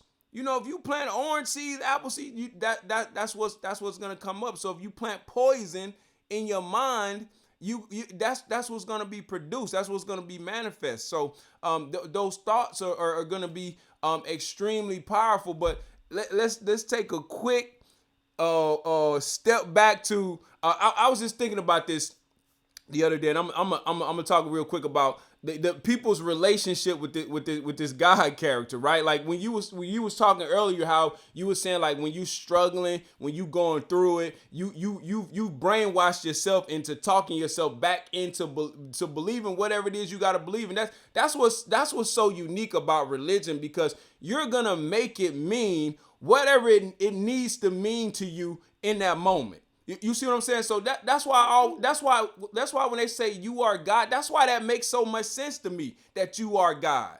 You see what I'm saying? Because when you're struggling, when you're like, Rick, just hold on, man. You just don't give up. You talking to yourself. You giving your own self the perseverance. You're motivating yourself. Or if you're listening to someone else, another God is motivating you to keep going, to keep forward. So you're gonna not give up. You're gonna not do whatever it is that some people will do to cause a complete and utter collapse, a complete utter fall. Lock them in.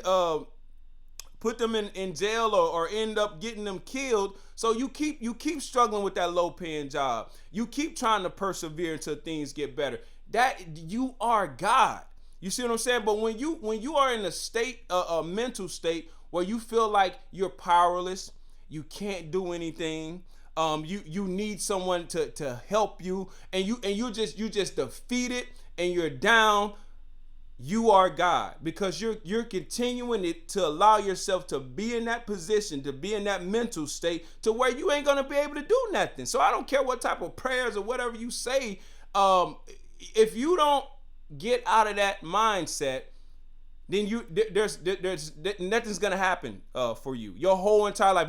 I know, Kevin, you know people and you've witnessed people live a life that you just look at the person. When I go out in society and I see someone struggling, that's the first thing I think about. I was like, I wonder what's going on inside that person's mind, because whatever's going on inside that person's mind is indicative of their situation. Now it could have been something traumatic. It could just be something where they just feel like they can't do anything. They just hopeless and but they got breath in their body.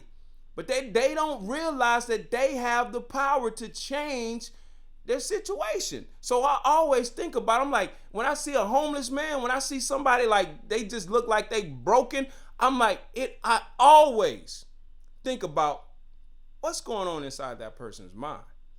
Mm-hmm. Yeah. And you're right. It's a direct result of what's on that person's mind. Every time I was in different places in my life, I never thought that. I thought it was God had me in that place for some reason. You see what I'm saying? I thought it's a test or a trial. And you begin to ask these questions, God, why me? And will you deliver me out? And you never ask these questions. What is my next step? Why am I here again? What is it that I can learn more about this situation so that I don't end up here again, right? We don't ask ourselves these questions like that makes us better. These type of questions ask you a question that asks you to come up with an answer, which is attainable, right? And then you can have an action to go with it. What is my next step? This inquires you to decide what your next step is, and then to put the action of that next step into play. But when you say, God, will you deliver me? Then what? You just sitting back waiting? This is what we do now? I had a lady send me a message the other day, and she said, I just wanted to know, how did you get past the fear part? She said, because everything you're saying makes sense. I realize there's absolutely no evidence. I'm with you. But how did you get past the fear part? Just really saying, okay, Jesus ain't real. It ain't no hell. I ain't scared no more. How did you really get past it? And I told her, you just have to make yourself knowledgeable that there is no hell. Not just hear it on the fly. You have to really remind yourself and really show yourself that the reason that you were convinced of this in the first place is because you were too young to even analyze this the correct way. If you were just now told of this idea, you wouldn't believe it, and no one would be able to convince you of such. If someone right now told you that there was some place that was burning hot and you were going to burn for eternity if you didn't accept their God who was born again, and you never heard anything like this, you would not hear this, because your brain wouldn't be set up this way. You accepted all these different characters in your life, Tooth Fairy, Santa Claus, all these things the same way without proof or evidence. And so you have to remind yourself of this. I had to ask myself, why am I not afraid of Krishna's hell? Why am I not afraid of Allah's hell? Right. Because most religions have a hell. And so they're not Jesus' hell. They're not Yahweh's hell. They all have different hells. Mm-hmm. Like Hindu hell is not eternal. Right? They torture you for a while, and then you get to come back on earth and be reincarnated into a lesser being. It's not eternal like Yahweh's hell. You see what I'm saying? Yeah. So these different they have different hells, and I thought to myself, if I don't have the slightest ounce of fear for Krishna's hell, when 3 billion, I think 3 billion people could subscribe to Hinduism, and they have this fear of hell, and I don't have an ounce of this fear in hell. Right. It's solely because I haven't heard of it. I haven't heard of these hells, so therefore I'm not afraid of them. And no one is afraid of a hell that they haven't heard about. No one's afraid of a monster that they haven't heard about. It's just ridiculous. No one's in love with a woman that they haven't saw yet or heard anything about yet. You can't. You need something to identify with. You see what I'm saying? And so that's why I say, I told her, I said I had to do that. I had to really deal with myself, man. Mm-hmm. Like you said, your mind is your world. It controls everything. I talked about in one of my videos about a man who was on a journey, and he came up to this wishing tree, and Ricky, he sat up under this wishing tree, not knowing it was a wishing tree, right? And so he sat up under this wishing tree, tired from this journey, and he thought to himself, man, I wish I could get some really good sleep. And he did. He got the best sleep of his life, right? And then he woke up hungry, and he thought to himself, man, I'd like to have food. And he started thinking of all the foods that he'd like to eat. And all of a sudden, this stuff started appearing in front of him. And he ate until he was full, man. And then he thought about how thirsty he was and all the things he liked to drink. And all those things started appearing in front of him. And then he started thinking, what's causing this stuff to appear in front of me? What if it's ghosts? And all of a sudden, ghosts appeared. And he was like, oh my God, these ghosts are going to haunt and torture me. And they started haunting and torturing him. And soon he said, oh my God, they're going to kill me. And they killed him. It was all because he was under a tree that brings his mind into full manifestation. That's it. A wishing tree. And so we spend our life under a wishing tree. We don't realize that. Our brain is that wishing tree. You manifest what is on your mind. As a man thinketh, so is he. You can't be different than you think. This is why we have to challenge how you think. You are limited by your capacity. Someone said on Facebook that religion puts our brain or our mind under arrest. I couldn't have said it better. That's what is being under arrest. You now are restricted, right? You now have your mobility and your freedom restricted when you are under arrest. What does religion do? It takes your reality and it encloses it into this small reality that is Christianity, or that is Islam, that is whatever religion that people subscribe to today, and they have to think within that reality, that matrix alone. There are so many people, man, that we need to be Morpheus and Neo to. I'm telling you guys, like, people are out here so confined to the matrix, and they don't know that they're in a matrix. I want you guys to think about this. We all saw the Matrix before. Now, just think about the Matrix. And Neo was in the Matrix, and he knew something was off. Follow this white rabbit, right? He knew something was off. And so he meets Trinity, and Trinity, of course, talks with him and tells him that, Morpheus, of course, is going to reach out to him, follow the white rabbit. He puts his clues together, and he meets Morpheus. Long story short, the platform or the foundation or the storyline of this narrative, if you will, of the Matrix is that people are living in a computer program in their mind, but their body is in a machine world being used as batteries, right? Being used as a resource. So your body's being used as a resource while you're off in dream world, believing that the reality that you're in is fact. Now just think about this. I'm going to say this again. You're being used as a battery while your mind is in a dream world, believing that that dream is a reality. Now just think about this, okay? So we went through life believing in Christianity. We thought that was a reality. We really believed that. All the while we were in a matrix, and we had to be rescued by a Morpheus or a Neo. To many of you guys, I was Morpheus, I was Neo. For many of you guys, Ricky could have played Morpheus or Neo. There's been so many Morpheuses and Neos that have been out here to wake you guys up. And I'm so thankful for these people who are willing to ruin their spot in the Matrix to wake these people up. Man, they make it harder for us to work. They make it harder for us to do anything.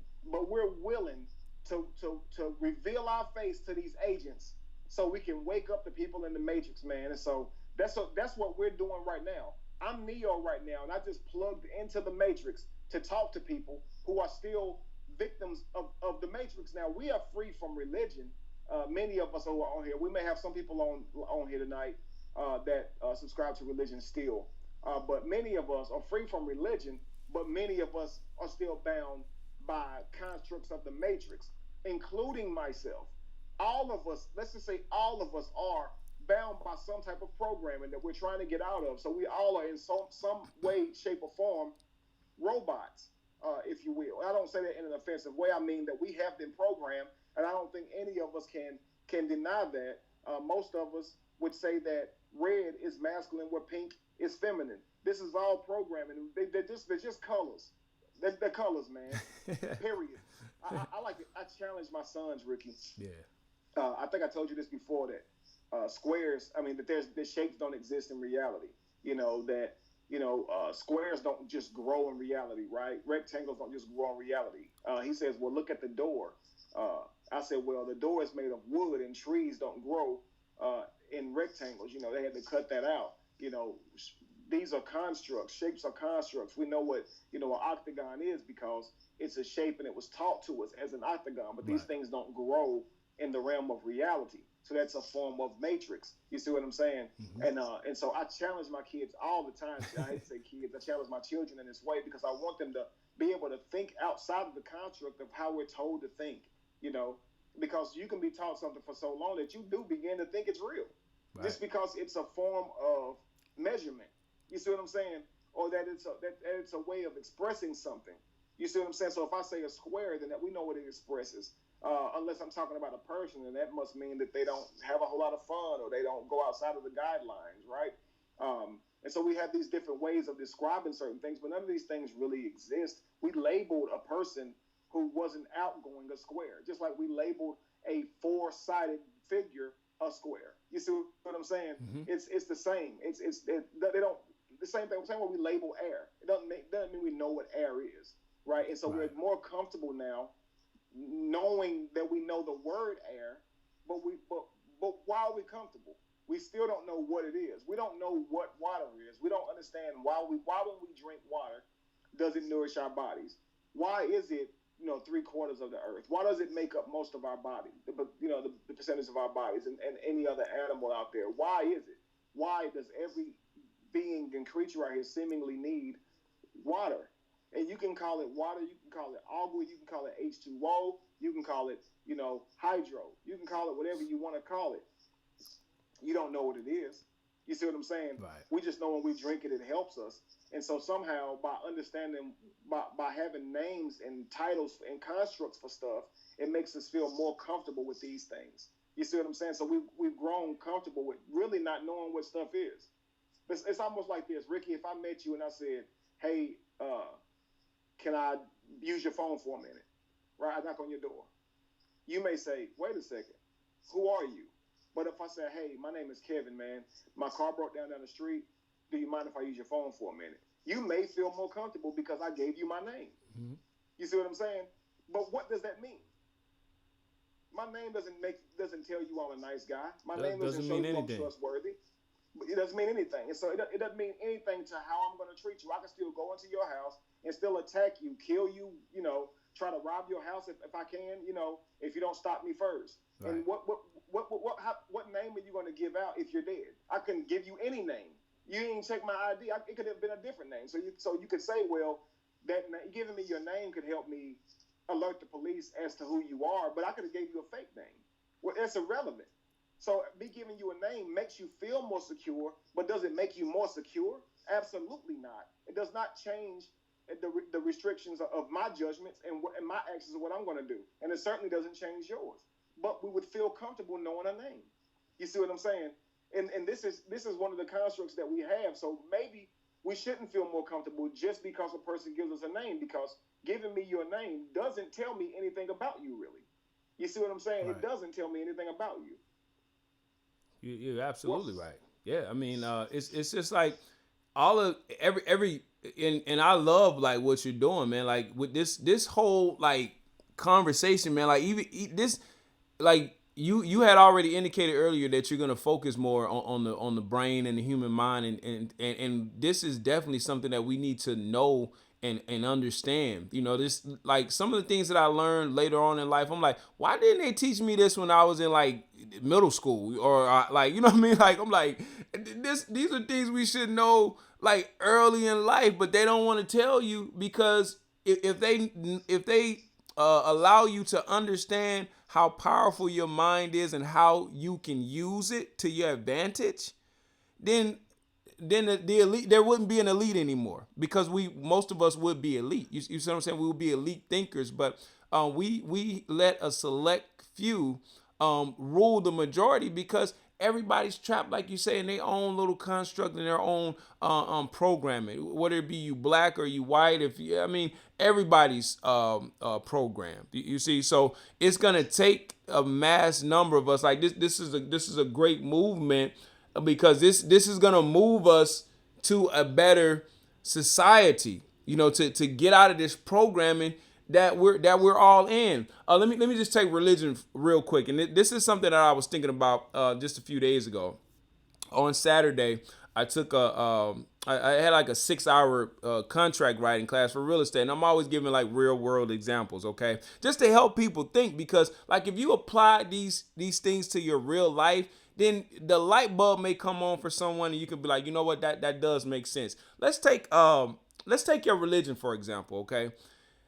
In any type of contract, it's not I can't force anyone into a contract, okay. And that's what you're like. If you believe that if you don't subscribe to a religion that you're gonna go to hell, that God is gonna punish you, that you have to accept Jesus Christ as your Lord and Savior, or you're gonna go to hell, like that just right there alone doesn't make sense, because what's happening is your God, who loves you so much, is forcing you into a contract that's not valid. Okay, because you actually, in order for a contract to be valid, you both parties have to accept the terms of the contract. So if you say no, I don't want your eternal life, I don't want your salvation, then there's no contract. So the contract is not valid. And then if God forces you into the contract, like first of all, in order for a contract to be valid, there has to be competent parties.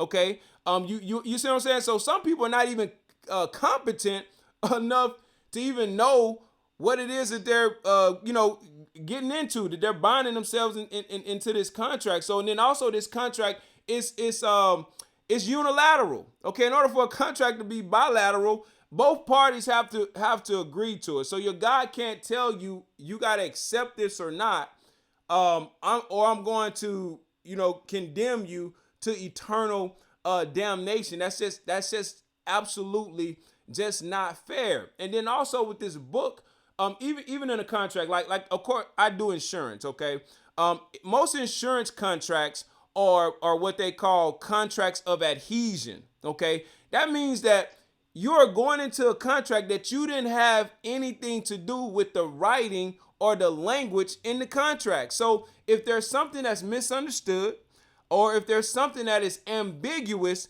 then if there's any type of conflict or any type of dispute, you usually get the benefit of the doubt. It's usually ruled in your favor because you didn't have anything to do with the writing of the contract. It's a contract of adhesion. So I'm just saying, like, when you apply this religious concept to real life concepts, it just doesn't make any sense at all. So your God is going to coerce you into a contract that you don't even agree to, that you didn't have anything to do with the writing of the contract. Then also, just like in real estate, like if you made me an offer, okay, let's say you wanted to sell your home to me, and you say, Rick, I'm gonna sell you this home for $150,000, okay? So you send me the offer, I look over the offer, and I don't like everything in the offer. So what I do is I make a counter offer. So you have to accept my counter offer, and we both had to accept that and agree to it in order for it to be a binding contract. Okay, and that's not what's happening here with your religion. Your religion, you're in a contract that's not binding. It's not binding because if all you have to do is just not agree to it. Right. Well, I like what you said about competence. I would venture to say that no person who accepted religion, probably in the history of accepted religion based on competence, because it's accepted based on faith, and that is absolutely not competence, right? It's incompetence. Let's just imagine we were going to end a contract, Ricky, and you were to put out the contract in front of me. For me to make a competent decision, I would have to read the whole entire contract. Who reads the whole entire Bible or the whole entire religious book of the religion they're subscribing to before they make a decision on if they want to believe it or not? With an objective mind to say, well, I don't know if I want to agree and accept that this is even a word of God. Not that I want to be saved by this God, but do I even want to accept that this is even the word of God? Like who was told that, listen, Men put this together. We trust that they got this by faith, but we don't know. Listen, child, this is what we believe in over here, but it's other people who believe in different stuff. You feel free. You look through this when you're ready, baby. They didn't tell us that, right? And we didn't have a choice. So you're absolutely right. We're absolutely incompetent. And someone said that our education system is controlled by the system by the elite. I think it was Trey 6ix9ine, because your education system is controlled. Is a controlled system by the elite. Listen, man.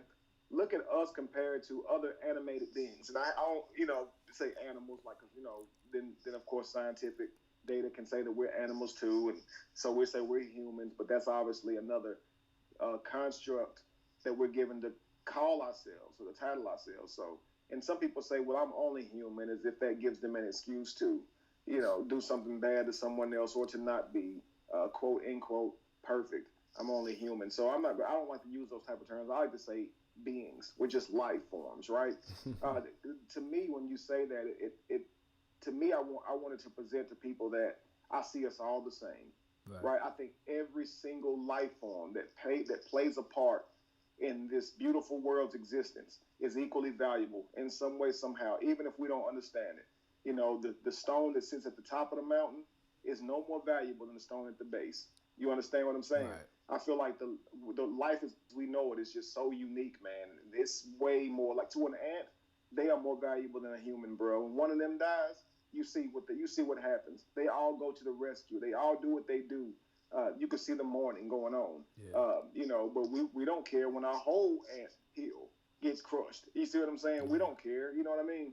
Half of us don't care when thousands upon thousands of people in different countries get wiped out by floods that wasn't even on our news.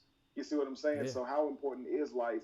You know what I'm saying? Really, by way of saying, I'm a human, so I'm more valuable. So long story short, if I can still say it that way, I like to separate us. I don't like to separate us, so I just say life forms. So if you look at any other life forms or animals or what I call animated creatures or animated life forms, look at their body types. We say that humans are separated solely because we have a thumb, right? And all that we can pick up things fully with our hands, and these type of things. And this is what separates us from the primates or separates us from the other animals. But that's not true. Our biological vessel is no indication of intellect. It's only our mind.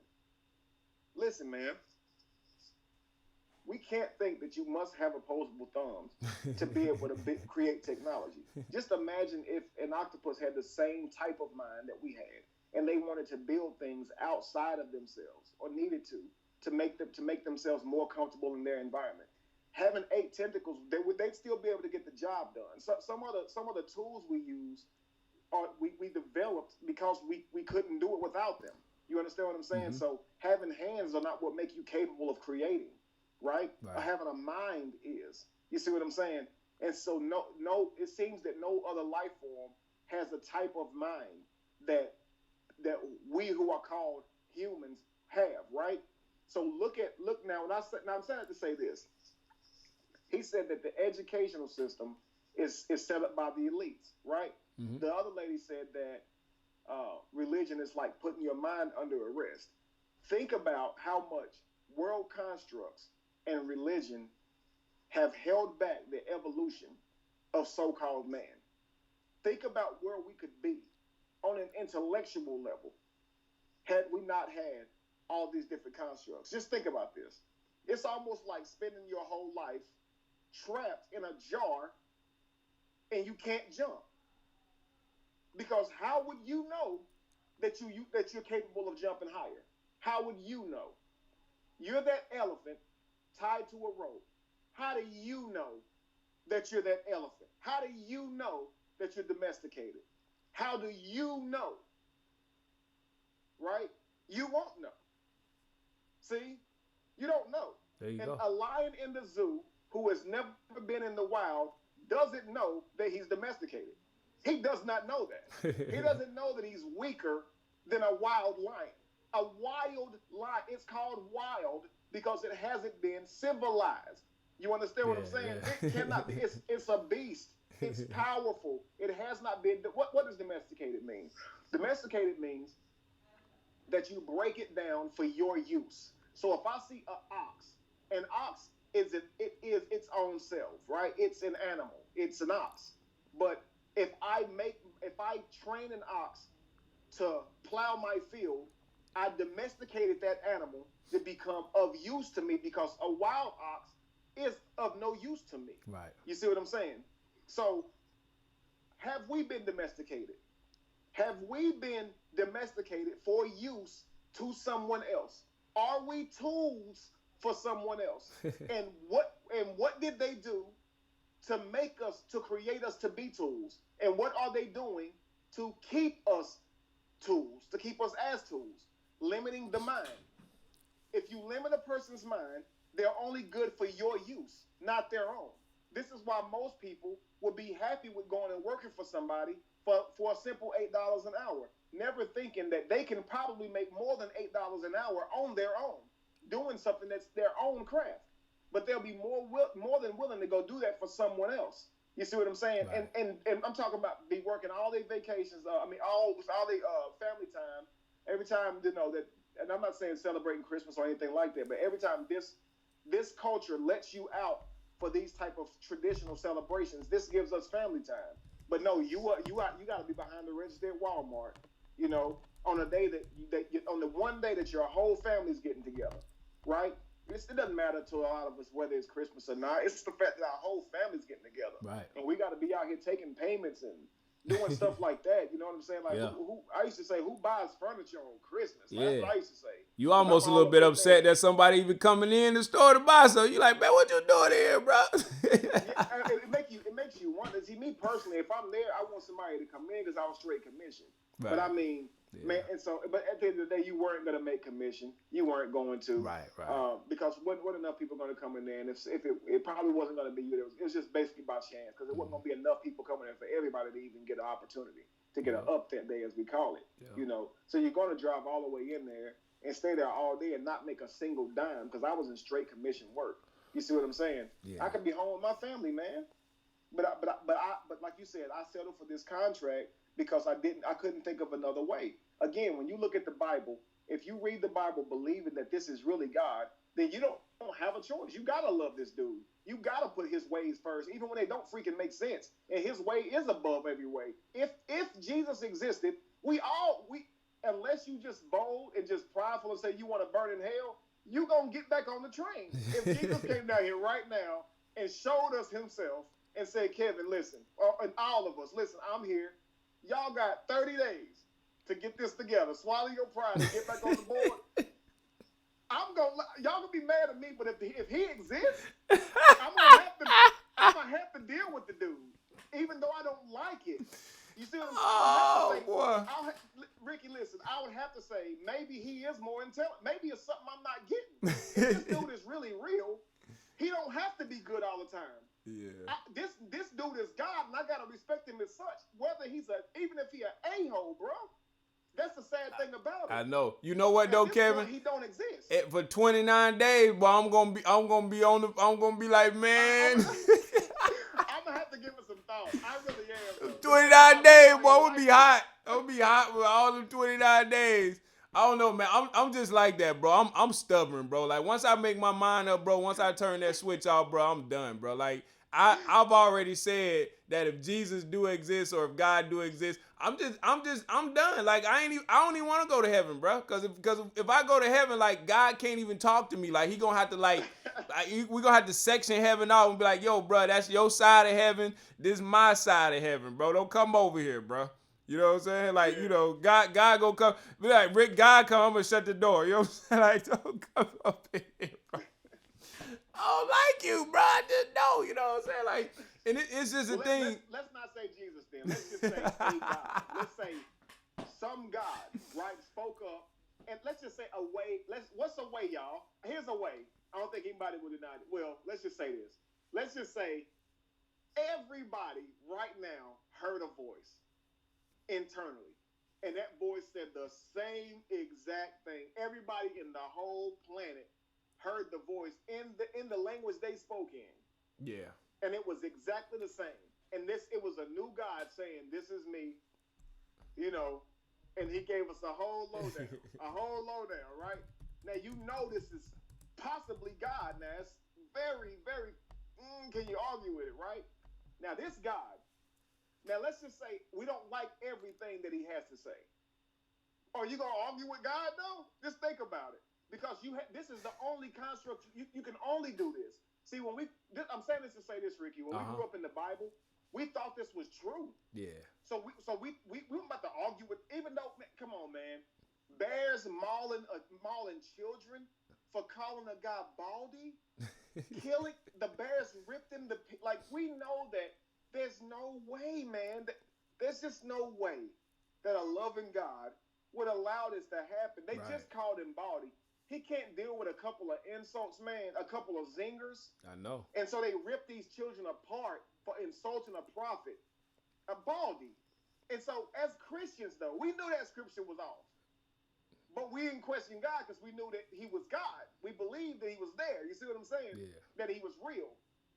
It's almost like when you got a tyrant as a father in the house, a man who beats on the wife and the children, and you just a 5-year-old little boy with no strength. You see him beating your mama. Yeah. You know you next, right? What y'all gonna do? You gonna do what he gonna tell you to do. Right. Now, at that moment, you are so traumatized.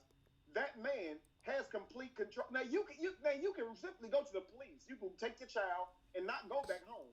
You can go somewhere where this man can't find you. But in your mind, you're sucked into his matrix. You really believe that he'll kill you and find you wherever you go because he's convinced you of that. You in that matrix now. And some women will stay in that situation. And there's many children who grew up witnessing this. You see what I'm saying? Mm-hmm. Because you're in that. So that's what I'm saying. Like, so when someone has power over you, genuine power over you, you subject to them no matter what their rules are. Right. This is what we thought in Christianity. We thought that this dude was real and that if we left, he would really kill us. Because we witnessed him, so-called witnessed him do it in the Bible via literature. Like, for doubting him, for questioning him. The Israelites complained that he was killing them too much. And he opened the ground and absorbed 40,000 of them. Yeah. That's crazy. I'm telling you, man, hey, I had a problem with, if God did do that, Kevin, though, and I would ask him, I was like, is the Bible your book? And as soon as he said, yeah, I'm like, all right, bro, we done. I'm like, just take me to hell, bro. Like, I'm like, where my, hey, bro, I'm going to hell. Where the devil at? Hey, bro, where the devil at? I'm gonna give him a high five. Like, I'm going to hell, bro. Like, I gotta stand on what I stand on. I'm not gonna kiss God's butt to get along with him. And that's what a lot of people doing. They kissing God's butt. They don't care about God. They just don't want to go to hell. Like, you see what I'm saying? So it's fair, yeah, I'm just going to hell, bro. Like, I'm just be like, yo, bro, I'm going to hell, bro. Cause like when I read the Bible, I believed in it, bro. But like I had a problem in Genesis. Like, I had a problem in Genesis. Like, I feel like if you truly read Genesis and you read it objectively, like, and if you don't have, like, that's what everybody should do. Genesis is 50 chapters. Don't read the whole Bible. Just read Genesis and then see how you think after reading Genesis.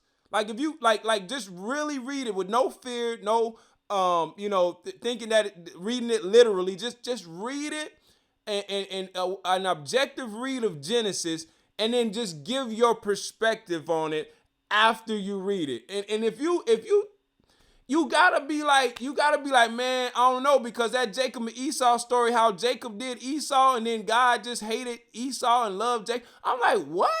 I'm like, that don't make sense to me, bro. You know what I mean? So I'm just like, I had a problem in Genesis, bro, and I was already not feeling God too much in Genesis. But like you say, I went along with the programming, but once I woke my common sense up, bro, like, I can't turn it off now. You see what I'm saying? Like, there's no way I could even go back. And it's not that I have an issue with God, but it's like, what have you done to other people? What are you doing to the world? And it's like, if God did exist, bro, he's like the laziest dude ever. He got all the power, but he ain't doing nothing. Like, you got to go, like right now, what you're doing, like what we're doing or what anybody's doing. Like, you got to go and fix the world that God is supposed to be the ruler of. Like why you not fixing the world, bro? Like, I gotta go fix the world. I gotta get people off drugs. I gotta feed the homeless. You know what I'm saying? I gotta fix your mess. And like that, like how that doesn't even make sense. But like, before we get too far, man, I wanted to go back on something you said when you was talking about domesticated animals. And a lot of people probably gonna get upset with me for saying this, but your pets, like, a lot of people don't think about their pets, but your pets are actually in prison. You know what I mean? Like, when you was talking about animals being wild and pets, and again, I'm not trying to be disrespectful to pet owners, but like, you got to understand, you got your pet caged up.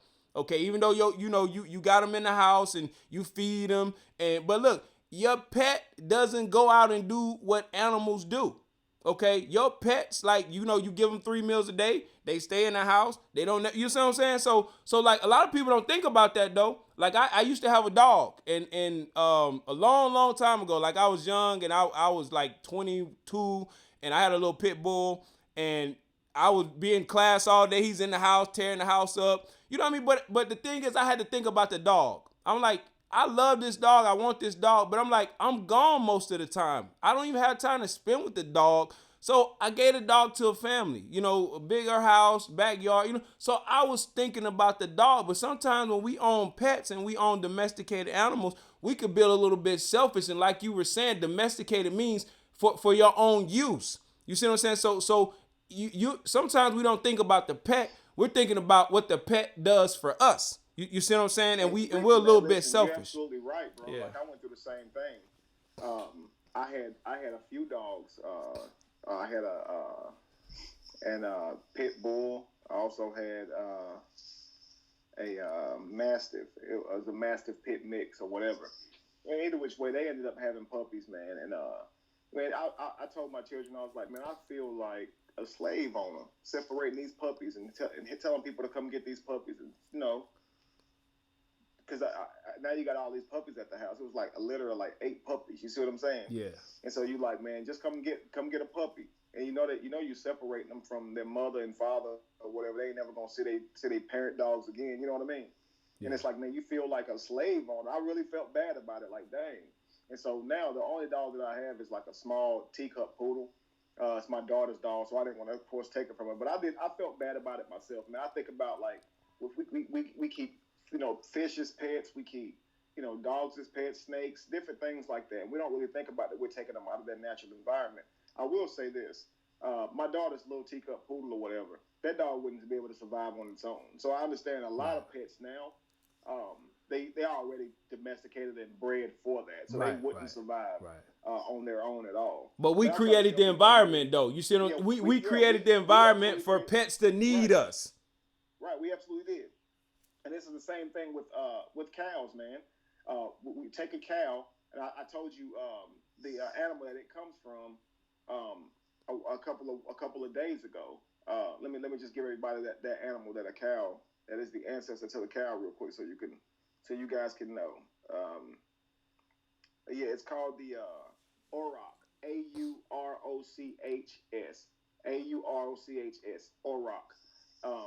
Or aurochs. Basically, this animal is a lot more muscular than a cow. Denser muscle, not fatty at all. And so they domesticated this animal down to what we now currently call cows and bulls. And they did it first with the mind. You have to domesticate the animal's mind first so it can be subject to you. And so then they started tapering off the animal's muscle density and the muscle density in its fibers. And now they're getting this animal to be more fatty. And they get what you now call the cow. And it has so much more, meat and flesh on it now to be consumed by the population because they domesticated it so much to get out of it what they wanted to. And so, absolutely, a cow wouldn't survive in its natural auroch habitat, but it's still very much domesticated. And so, yeah, I'm with you, Rick. I'm with you 100%. We don't think about this whenever we get pets. It's just another thing that we're desensitized to. We grow up in the world and we see people get cats and dogs. We see them. We probably own them as kids, not even knowing, been born already with cats and dogs and pets around us. So we don't see these animals as traps, so to speak. But I used to always see birds is trapped. I used to always say, people say birds is singing, and I'm like, how you know it's not screaming rescue me? It's in a cage, man. Yeah. I mean, I used to say that if I was any animal after this life, I would be a bird so I could fly. And I thought about it, was like, man, but somebody just captured me and put me in a freaking cage. Just imagine you being a bird and you can fly. You have the genetic, biological body to fly, and you in a freaking cage. Think about being somebody else's enjoyment, and your screams is heard as song to the ear of your enslaver. Just think about that, bro. Right. You singing, you screaming your heart out, and they hear a song from it. You know what I mean? Mm-hmm. Absolutely crazy when you really think about it from that type of psychotic point of view, but it's actually true in a lot of cases. Right. One of the things you said was, man, I just be rocking with the devil. That was the point I was getting to. I guess you got there a little bit farther than I did. Okay. That's what I mean by having the ability to think outside of the paradigm you're given. Mm-hmm. If there was a God right now who said, yeah, this book is mine, most people would be like, man, this is God. I might as well do what he's saying. So you would just be God's heavenly slave, better known as an angel, aka angel, right? Because angels don't have, free will, so they just God's slaves, so to speak, right? Right. So that's what we do. We just do what God say do, so we can go to heaven. Because who wants to burn in hell? No, you said, man, I challenge that anyway because I don't agree, right? And I'm telling you, guys, this God complex that Yahweh has needs to be brought into question, especially when you start to hear leaders represent that in their mindset. They always right. Think about this. Yahweh says he knows everything, and that he knows everything. So this means he's always correct. Every perspective he has is 100% the best. There is not a single person on this planet who can make that claim. And you'd be narcissistic to even suggest such a thing. You can't think that you have only the best ideas and you have all the best knowledge in the world and you right over everybody else. And being right over everybody else is what makes you a leader. So if you're a leader, you're at least right over everybody who follow you. That's nonsense. You can learn. You can learn from the people who you so-called teach. Man, that's all this stuff. Man, there are people. I guarantee you, every single person on this chat can teach me something that I didn't know. Every single one of y'all can teach me something that I did not know. So you can't say that because you are a leader or a person that people look to for guidance and information that you have you have it all. And this is what this God says, that he knows everything. And we grew up with parents like this, bro. Right. Why? Because I said so. And you grow up, the older you get, the more you realize that your parents don't know it all. They just don't. You start to realize your parents' education the older you get. You see what I'm saying? You start coming home when you thought your mama knew everything. You could ask your mama and daddy, how was the stars created? And they'll tell you. They'll tell you how Santa Claus get in your house. I'm not saying it was educated. I'm saying it made sense and you believed it. Right. Because you just believed everything they said. But then as you start to get older and all of a sudden you start realizing that what mama and daddy say got to be proven by facts, you start realizing how much mama and daddy's mind is limited by their education. You start coming home and you start asking your mama and daddy questions, and they start giving you answers. And you go to school and they wrong because them teachers ain't about to agree with your mama and daddy. They don't know what they're talking about. And now your mama and daddy start saying, I can't help you with your homework. They do it different. No, you don't know what you're doing. That's the truth. They're trying to say information hadn't changed because you got older. Now they do be changing how they do math problems. My boys used to bring some stuff home, Ricky, and I was like, I don't know what this is. Woo! You know what I'm saying? Like, is this just like that movie Waterboy when he be like, Mama said, like your mama is wrong. Right. But facts don't change. You understand what I'm saying? And so, like, you come home and you can give your parent like have your parent read a story to you, or they have to read to you now, and then you realize they can't read either. You know what I mean? They fussing at you, telling you writing your R's backwards and crap, and then you struggling to read a word, and they just staring at you, and you looking at them like, help me, and you don't realize because they don't know the dang word either. Like, you know what I'm saying? I grew up with grandparents, man, who struggled to read, and I didn't know they couldn't read. They could talk their tail off, You see what I'm saying? Yeah, yeah. And so you put some literature in front of them, though, and it's but he, that's all, folks. Yeah. And so you start to realize that they're not that educated. They love you. They're trying to do their best for you, but they're not educated, man. And so you start to really realize how much they don't know. And this is not an insult on our parents, man. The people who come before us, their job is to hand us, so to speak, what is it that they hand to you whenever you're running in a relay? The baton. The baton, yeah. Their job is to pass the baton and for us to take it farther. So we should be more educated than our parents. We should be. So that's not a shot at them. But let's be honest. Okay, they didn't know it all. They taught us according to how their parents taught them when they didn't know it all. So a lot of us grew up whipping our kids on some primal stuff. Yeah. Some of us still do, on some primal stuff, simply because you're stronger than them. Simply because you're stronger than them. What's okay today won't be okay tomorrow. The same stuff you let your child get away with today, tomorrow you'll whoop them for because you having a bad day. And you don't realize you're a freaking tyrant and you're confusing your child. There you because go. You simply let them do this yesterday. There you go. And why do you have to hurt them? Why do you have to put your hands physically on them to teach them? You're a grown up. You don't want nobody putting their hands on you. You can learn without that. But you don't think this way. You think that, hey, you spared a rod, you spoiled a child, and a loving parent and you'll be so really convinced when you tell your child that you're doing this because you love them. You really think that. No, you're doing this because you're programmed. Love ain't got nothing to do with it. You was also programmed that was love. And see, that's what I'm saying. You see what I'm saying? Mm-hmm. Some people programmed to think that being punched around is love. There you go. And they tell their wives, I do this to you because I love you. Because their daddy told it to them when they was a child.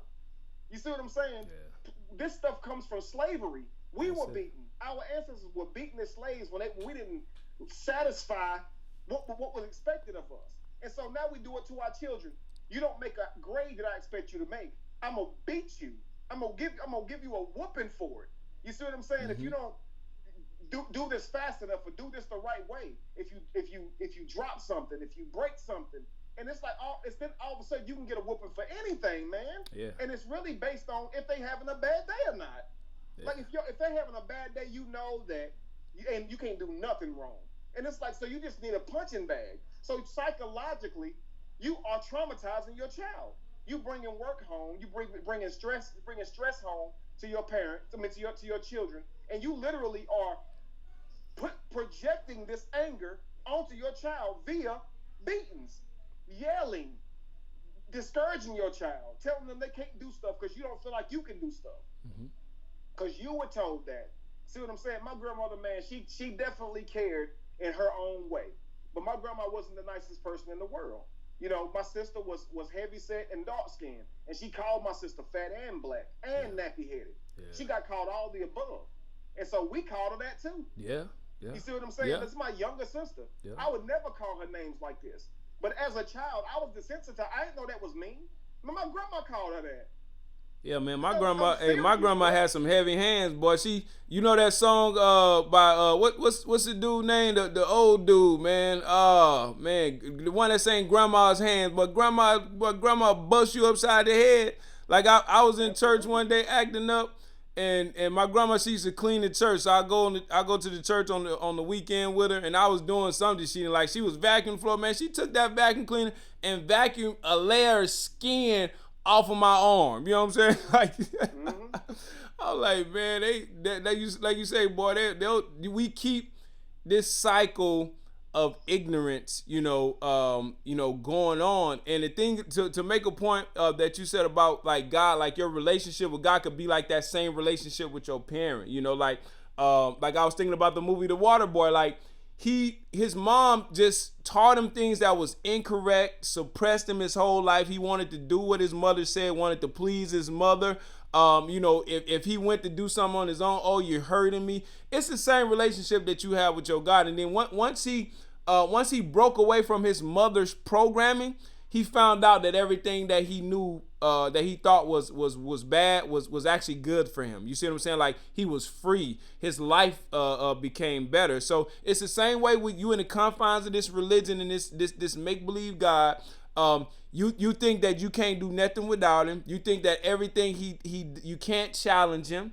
Just growing up in your parents' home, like you say, Kevin, you know they wrong. You know they don't know the information. They don't know how to read. But because it's your parent, and because you talk to respect and honor your parents, whether they right or wrong, okay, you don't say anything about it. You don't want to correct them because they see that as a sign of disrespect. Look at the relationship with your God. You don't question the absurd things because you see it as a sign. You've been taught to look at that as a sign of disrespect. So you just go along with it. It's the same thing all over again. Absolutely, brother. I agree 100%. And see, like, I tell you, Shondell came in and said, man, including sex. Now, just before I even get to that topic, I'm gonna hold my thought there, but this being right mentality because you have the power and to make someone subject to you. And a lot of times as parents, like I was saying, we utilize this. Your pastors do it to you, right? They definitely flex their power over you because God called them and it's their church. They your pastor, and you got to show them a certain deal of respect, right? Your boss does it to you, right? And your parent did it to you. Your parent told you they don't care if you got big as a house. They told you that they had a right to take you from this world because they were the portal that you came through. Me being the portal that you being the portal I came through does not give you a right to take my life. My life is not owned by you. You're my father. You're my. I tell my children all the time, bro. You're not mine. I'm here to help guide you until you guys don't need that anymore. But I'm not here to subject you to me and make you feel like you gotta please me or you gotta do what I want you to do in order to be successful or anything like that, man. We really have to question how we was raised, man, because this stuff is given to us, man. Your parents tell you that you gotta respect them. And I'm not saying don't, but I'm saying a child is not as desensitized to your matrix as you are. So you breaking their heart. Yeah. They see it's disrespect when you tell them that the oldest can always get in the front just because they the oldest. You see what I'm saying? They hurt by that. Like just because she was born first, they think like this, y'all. Y'all don't understand this stuff, and you think that makes sense to you, and it doesn't. You see what I'm saying? Yeah. Take turns, do something, work it out. You wouldn't like it.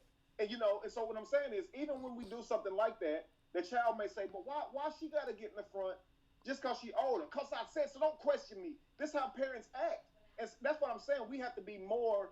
Like the Bible says something about from the mouth of babes, right? From the mouth of young people, you will hear wisdom. I think this is because they're not as subject to the matrix as you in, so they can see they don't see it like you see it. Mm-hmm. They see it as wrong. Man, I saw a video, man, of a little girl putting her life on the line to save a chicken. Her mother was trying to cut this chicken's head off, and the mama's laughing because every time she tries to cut the chicken's head off, the daughter runs in front of the mother and the knife, the chicken and the knife, to get in front of this chicken, wrapping her arms around this chicken's neck, hugging it like no. Like she doesn't care if the mother's still gonna swing. And we know the mother won't. It's her mother. Mm-hmm. But that child don't know that. It's like, I'm gonna protect this chicken, right? And she's laughing. You're tormenting this child. This child now understands where food comes from. She don't want you to kill this chicken. Right. She don't want to see you take this being's life. And you think that's funny. You're laughing. That ain't funny. I don't find that funny at all. You see, I think that's like a form of abuse. You're gonna watch this child watch another animal get his head cut off. And most people may say, Kevin, you're going overboard. That's only because you're desensitized to seeing animals get tortured. If it was people, you wouldn't say that. And so we're somehow, again, we feel like we're dominant to animals, so they're subject to it. So we shouldn't. They're not worthy of being cared about as much as we are. You see, and that's kind of the mindset. But to what Shondell was saying, even sex, men, how do you see sex? Just think about it for a minute. Most men can tell you honestly that most of our ways of explaining sex is violent. Now, we're going to be wrapping this up now because this is just me going into certain parts of what we're doing on Patreon. You guys got to join Patreon. It's called the, I can't even think of the name of it right now, the D Program. Mm-hmm. It's starting on Patreon next Saturday. This is all we're going to be going into. Okay. So, men, how do you see sex? Most men will have to admit that they see sex in more of an aggressive way rather than a meaningful way. Look at the terms: beat it up, hit it, smash, kill it, right? F, right? Yeah. We don't, dudes don't really go around saying, I'd like to really make love to her. Like, dudes be like, man, I'd knock it down. Mm-hmm. It's always something aggressive, right? Right. And this is how we train to see sex. Now, don't get me wrong. And women have accepted it, Kevin. Women have accepted it, absolutely. Mm-hmm. You're absolutely right, and that helps us, and helps us to keep this going, because the catalyst is us, and then they accepted it. Now look, porn helps with this paradigm, right? Because we have access to it. We have access to seeing these different role plays where they treat each other in this regard, mm-hmm. right? Because some people like it. Now, I'm not saying in the comfort of your own home, man, do what y'all do. I'm not saying that I don't like passionate sex or what would on the outside looking in would be viewed as beating it up. I'm saying, but that's not my frame of thought anymore. Right. I've evolved to a point to where I don't see women like, I want to smash that. I swear to y'all, I haven't looked at a woman and said, man, I want to hit that. Just that, I'm talking about just that in my mind in years. And I'm talking about, I can remember that's all I really thought about. As soon as you saw her, that's the first thing you thought about. My mind really don't work like that. Like, she has to really be smart, educated. I like intellect. So like my mindset, and I guess what arouses me or turns me on or interests me, kind of changed and adjusted. I guess kind of like Paul said, when I became a man, I put away childish things. Right. I don't really see women and just be like, dang, I want to hit it. Even if her body is banging, even if she has everything just the way I like it, I won't. My mind doesn't be like, dang, I want to hit that. It don't go there. Yeah. My mind don't think nothing like that. Right. It's really more so on some.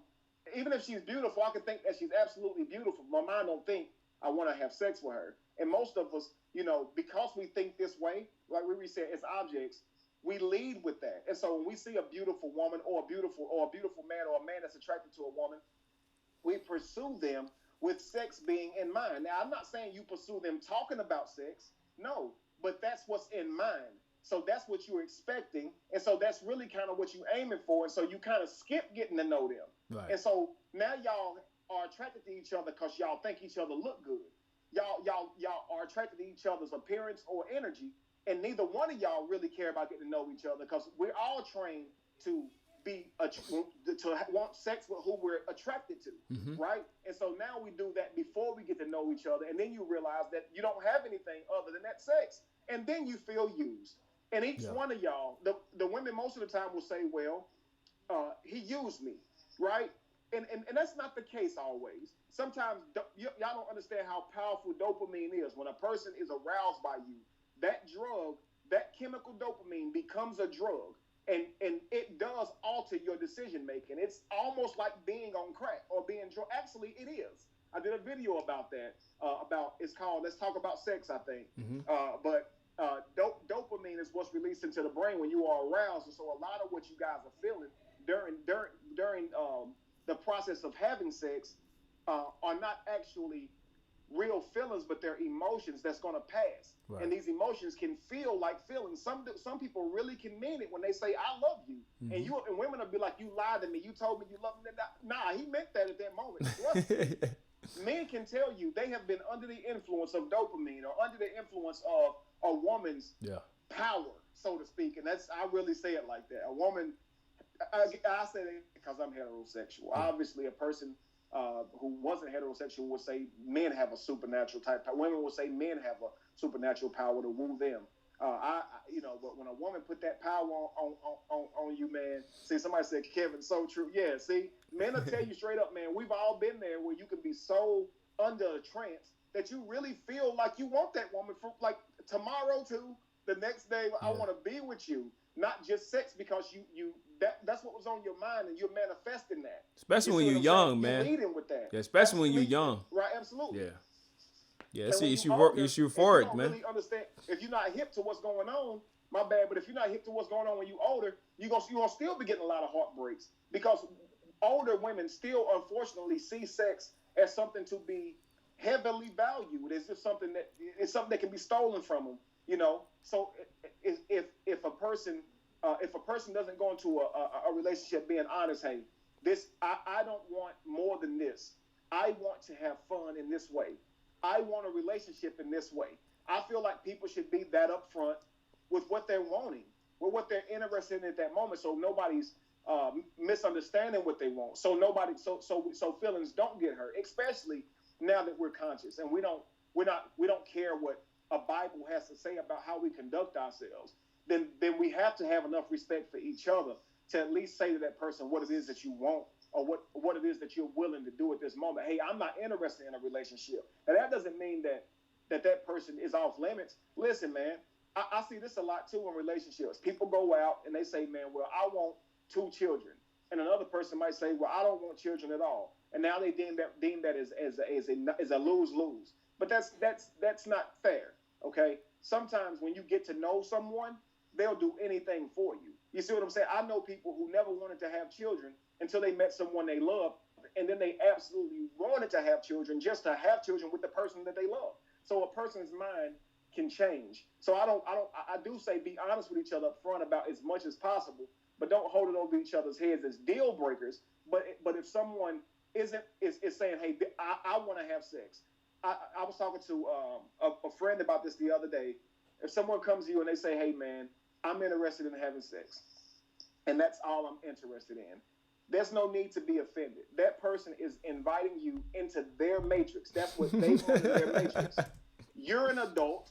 You don't have to be a part of their matrix. So you don't have to walk away saying, he a dog, he tried to ask me for sex. I don't like that. You can walk away saying, I wasn't interested in becoming a part of his matrix. What I'm trying to do is try to create a more non-judgmental reality.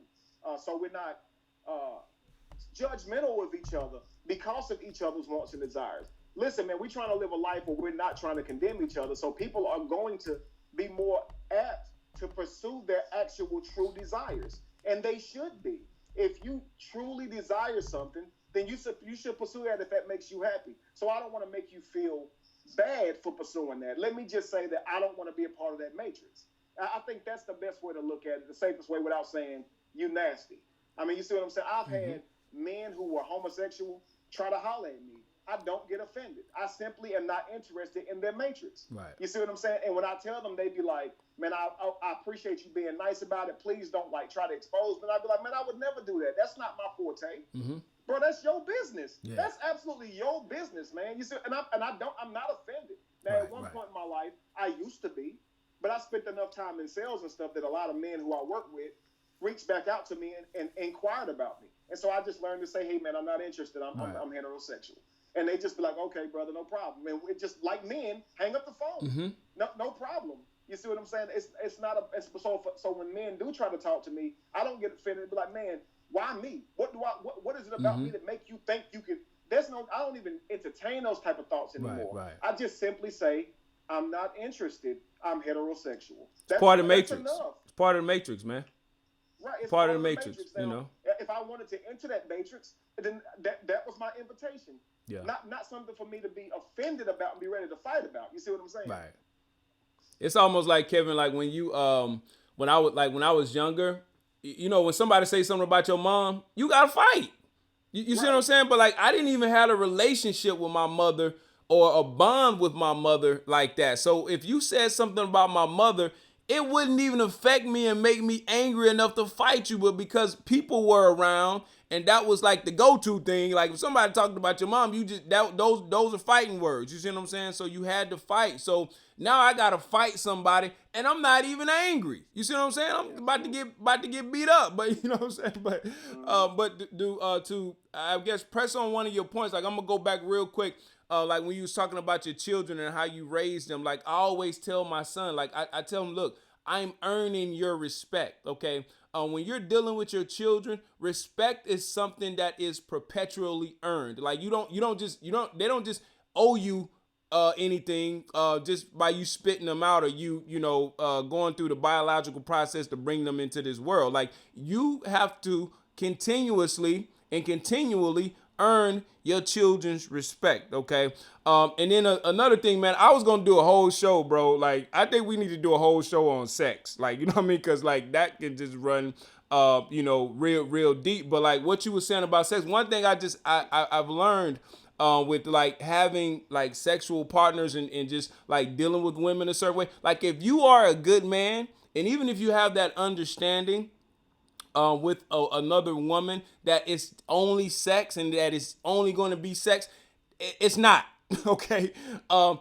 Don't get into that type of relationship. Now you may encounter one that's what it is, but in most cases, if that woman knows you are a good man and she's just willing to only have sex with you, it's not about the sex. Okay, it may start out about the sex, but I'm telling you, as that situation goes forward, feelings develop, and it's not only going to be about the sex, it's going to ultimately end up about it's going to turn into something else, whether you want it to or not. And then just to press on another point that you made, you mentioned porn stars. Okay, I always have, and please just get out of try to think a little deeper on this. Okay, we look at porn stars in a negative Pause. light. You said deeper. Pause. You said deeper. Okay, all right. Go ahead. All right. Oh, that was good. That was great. Wordplay. All right. So, all right. Deeper talking about porn. Okay. All right. So, all right. So, I always, I think it's very hypocritical to look down upon porn stars, because I'm like, porn stars do things in the open that you go in the privacy of your own home and view. And you live out these desires in privacy, but then you ridicule and humiliate porn stars publicly or openly. You said, oh, you know somebody's a porn star, you're like, oh, they do porn. I would never do porn. I would never do porn. So you look at these people and you look down upon them, but you go in the privacy of your own home and you look at these things and you watch these things. So I think that's just very hypocritical. But you go in the privacy of your own home and you look at these things and you Absolutely. Ricky, you there? Oh yeah. Can you hear me? Okay, my bad. Yeah. All right. Absolutely, it is. It is hypocritical to watch it and criticize it. I think we should understand that people coming from all different forms and walks of life, and a lot of times where people end up, again, like you said, Ricky, you said it so wonderfully earlier. Your matrix is a projection of your mind, and you didn't say it that good. I just said it better. I didn't know I could, but you did say something along to that fact. But no, I'm just playing. No, man, it was probably you, man. I don't even remember saying that, bro. I think that was you, bro. You were just saying a person's conditions around him is going to be it's definitely going to come from the I guess the condition of their mind, the current condition of their mind. You can't create a lifestyle that's different from your mindset. It's not going to happen. You see what I'm saying? Yeah. And so, yeah, I think that, of course, certain people's lifestyles, maybe they don't see sex the same way as you may view it. Maybe they weren't brought up to see sex as something that was holy and, and pure as you did. Maybe they see sex as something to enjoy, to indulge in. Listen, man, people are from different walks of life. They didn't grow up with this given this sinful nature and taught that your natural desire for sex was a sin. They didn't grow up like that, and so they don't have those type of reins on them. They haven't been domesticated. Their mind hasn't been held back in that regard, right, where they think about sex and feel insecurity along with it. Kind of like when you're discussing the root chakra. Of course, associated with the root chakra is your more humane lower instincts, mm-hmm, which is sex and war. But also the flip side of that is insecurity. And why? Because we're taught to be insecure about our sex. Women, number one, a woman is taught to feel insecure about desiring sex, as if she's not going to go through puberty and want sex like a man would, a boy would, or whatever. She's taught that if she has sex, she's even a whore, or she's wasted her purity. Men are not taught to value their virginity. Men are not taught to limit the amount of people that they sleep with, or otherwise they would be looked down in their communities, right? Frowned upon in their communities and probably given a derogatory name. They're not taught that. Women are. Women are taught that a man will come and sweep them off their feet and to wait for a good man. Men are not taught this. And so you can see how women act and how men act and see that the way they carry themselves is directly associated with their mental paradigm, their matrix, their mind. 100%.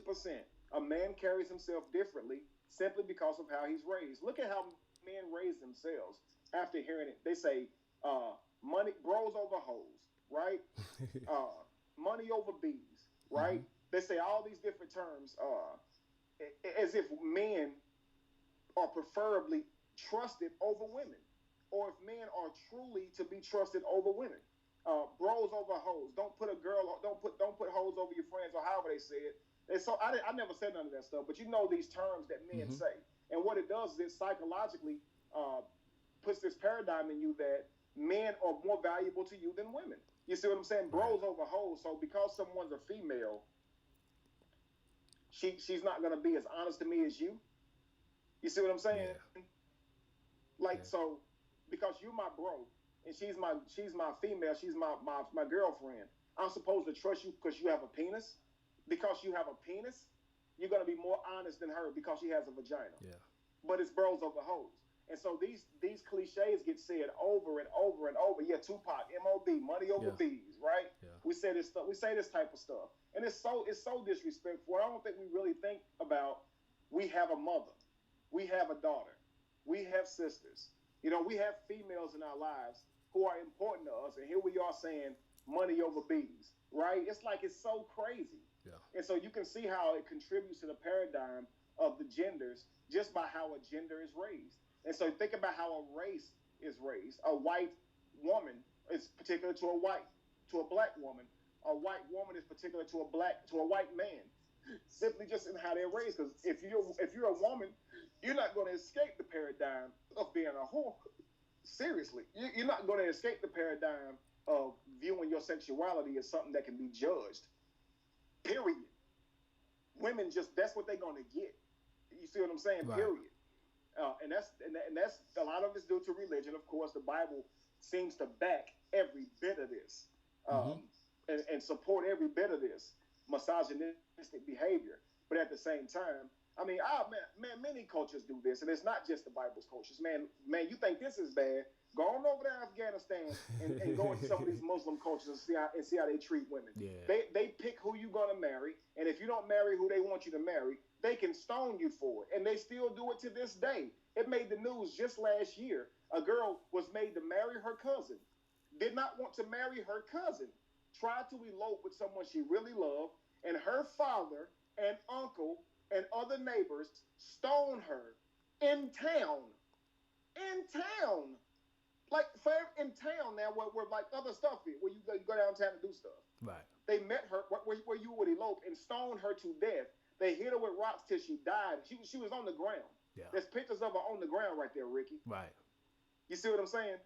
See, so Kevin, all that has to happen is one time, bro. All that has to happen is one time, and I'm done. Like that, it doesn't have to be 1,000 years of history of this. Like that just has to happen one time, man, and that's it for me. Like I'm good. Like that's crazy. Right. You know, that's crazy. And then like what you were saying, like when people say, you know, MOB and all that nonsense, like you as a man, you may not even want to be like that, but because you're hearing this and your boys are saying it, your friends are saying it, you know, you succumb to the peer pressure. Maybe you do want to treat that woman with respect. Maybe you do want to be a gentleman, but because your environment has this certain mindset in regards to how we're gonna view women and how we're gonna treat women, then you unwillingly subscribe to it, you know, just to fit in.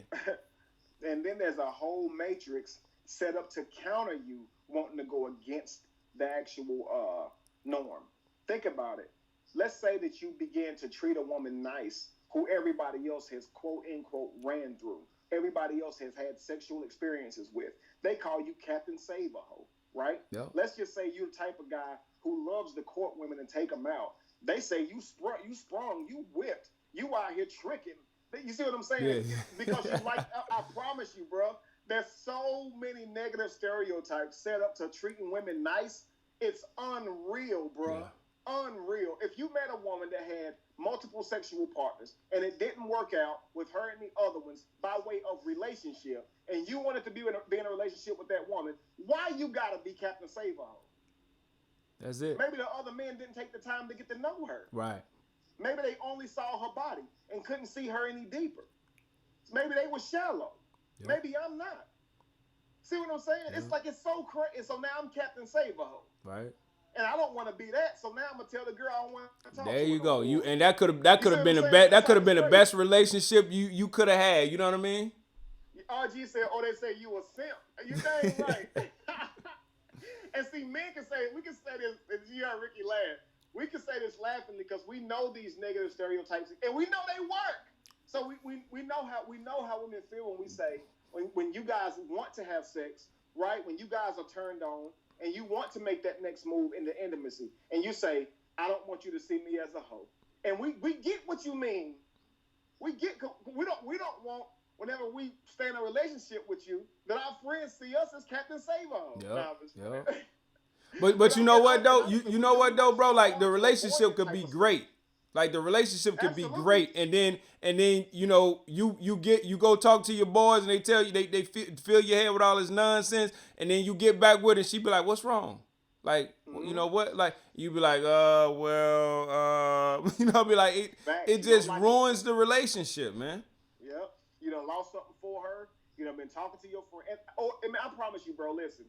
When I was in middle school, okay, I saw this girl, okay, and I thought she was pretty, okay? And I was raised up thinking that only light-skinned girls was pretty. You see what I'm saying?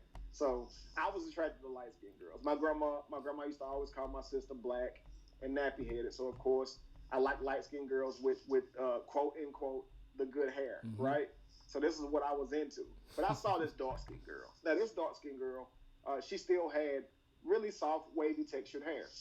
But either which way, I thought she was pretty. And I says to the most popular kid in school, his name was Shane at the time, and I said, "Shane, man, what's her name? She's bad." And Shane goes, "Man, you think she pretty?" And I was like, "I mean, she all right." He was like, "Man, ew. Dude, I never spoke to that girl.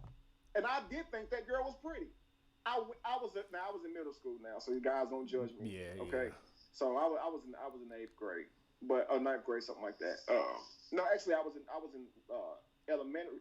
Oh yeah, middle school, 8th grade. Yeah, I was in 8th grade because I just switched and started going to a school called Tri-Community or the New Dunbar.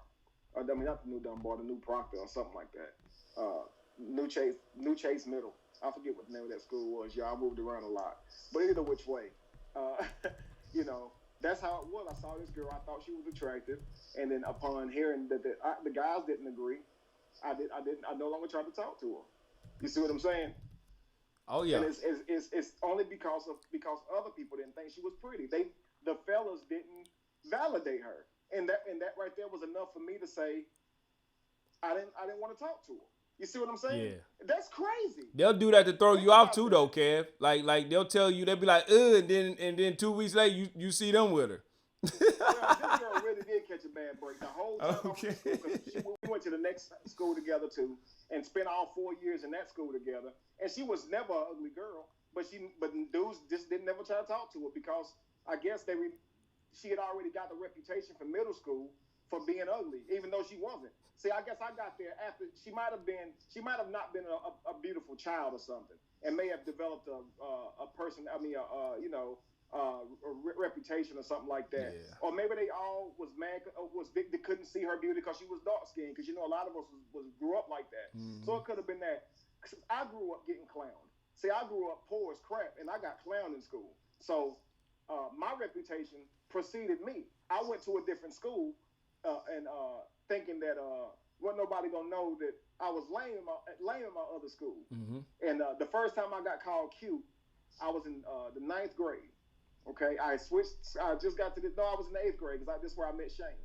I had just got to the school, and I saw these girls laughing, giggling on the stairway, right? And I'm thinking they clowning me because this is what I'm used to. Uh-huh. You feel me?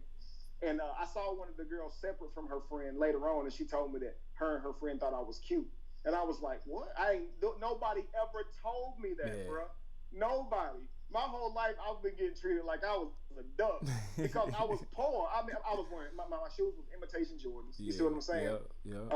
My grandmother was very poor, man. I mean, we had no money, bro. So I was definitely not chilling in school. Same way. When you're in school, all that matters. Okay, cool. Mm-hmm. So either way, I go to this school, and everybody like, who's the new cute kid? I was soaking it up. I ain't never heard that before. Mm-hmm. And all of a sudden, somebody got a big mouth, and gonna try to send my reputation down there.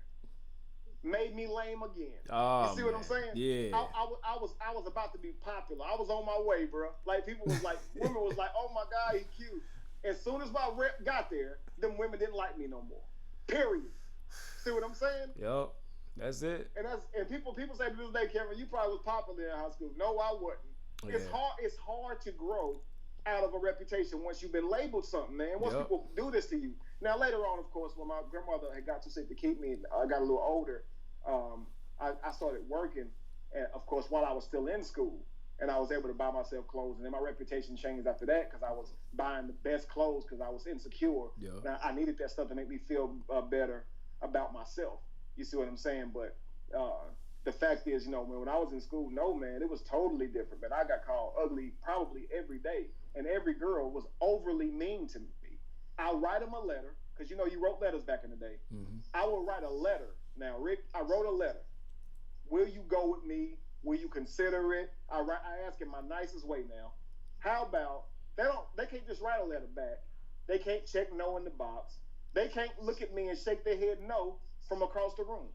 They gotta walk up to me publicly. Yeah. And tell me no in front of everybody. Oh, so man. Everybody know I wrote them a letter. This how women treated me back in the day. You see what I'm saying? So that made me insecure. Like, I ain't trying to holler at nobody. You ain't right. Hey, it's the last letter you wrote. That's the last to-go letter you wrote, huh? Well, I was stupid enough to try a couple of times and with different women. You feel me? And they all seemingly wanted to. It was like the first Facebook. On Facebook, if you like inbox a girl, she like expose your blow. That's what she was doing. That's what they did with me on the blacktop. It happened on the blacktop. It happened in a pep rally, and they all gotta come up to me like, "No, I won't go with you." Like, really, everybody gotta hear this. Okay. Like, like, check the box, check it. Yeah. Look, BYOB says kids are so cruel. Yes, they are. I went up to one chick with a mouth full of fresh bubble gum. You know how sweet that smell. And she still told me get out her face with my stinking breath.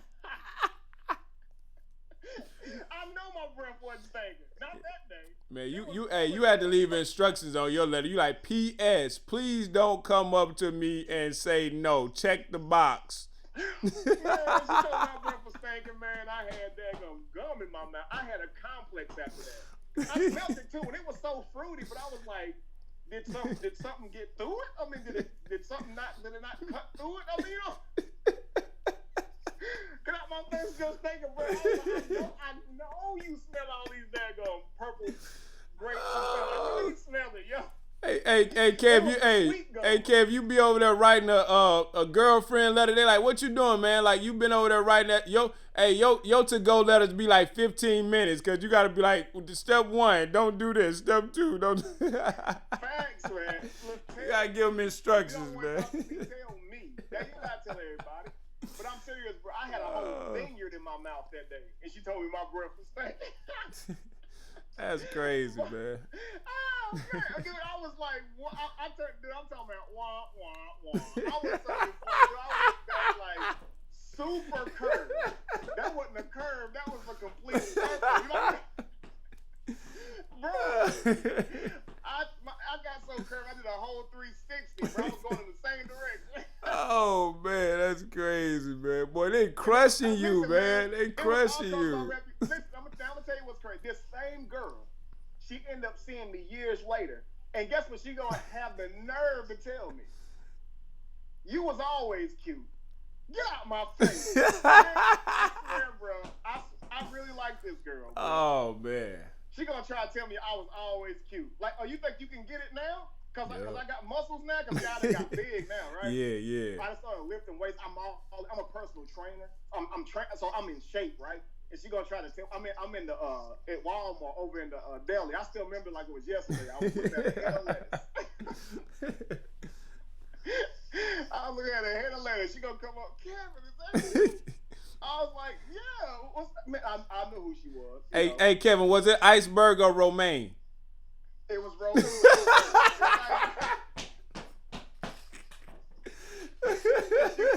She gonna tell me I'm in shape, and she gonna try to ask me for some personal training and all this kind of stuff, And then she gonna try to say, boy, I wish I would have invested in you, boy, because you turned out to be fine. Really though, you was always cute. Nah, nigga. That's what I'm saying. You told me my breath was stinking and I had a mouth full of bubble gum. No, I was traumatized. I wasn't interested. I said, you can't get it even today. No, man. That was my pride kicked in. Yeah. I'm not, no, because you treated me like crap in school, bro. Mm-hmm. Yep. Now, my friends said, bro, you should have did it just because you always liked her. Yeah. I said, man, bump that. Yep. I don't want to hear that. Yeah. You're a good dude, man. You're a good dude. Nah, man, she treated me like, no, man, she really treated me like crap and embarrassed me, man.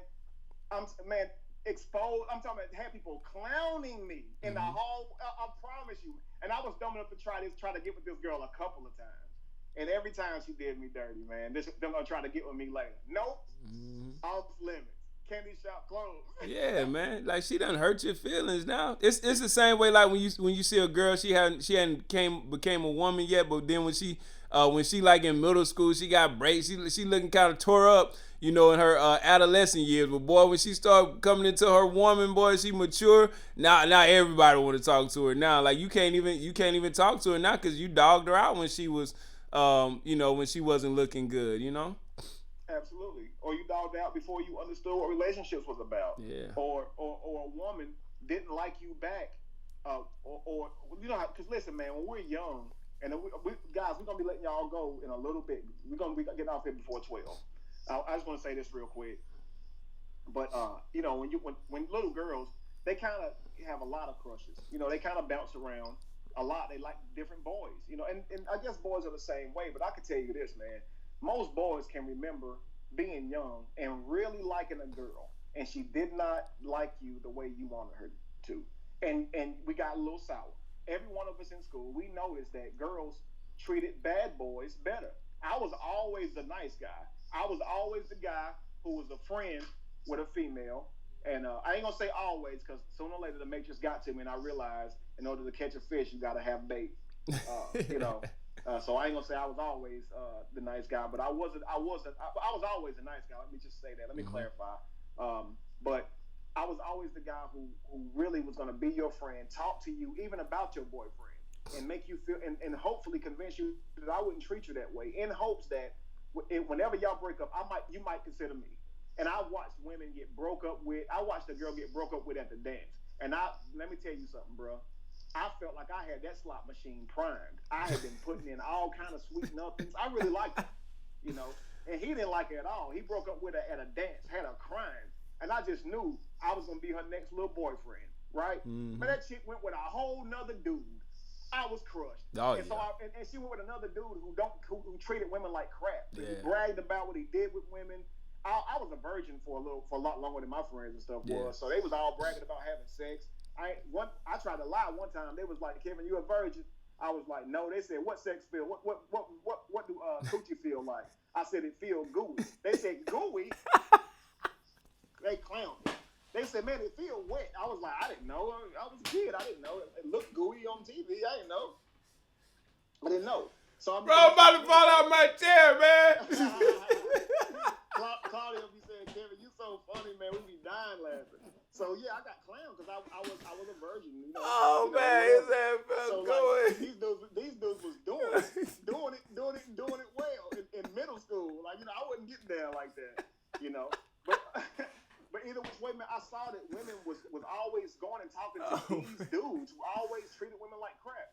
And so I realized, man, I'm gonna have to be a player. I never had it in me to treat women like crap though. But I did start kicking game instead of just trying to be smooth. I tell them straight up, you ain't about to say and talk to me about your ex-boyfriend. I mean about your current boyfriend, because I know what that's gonna get me.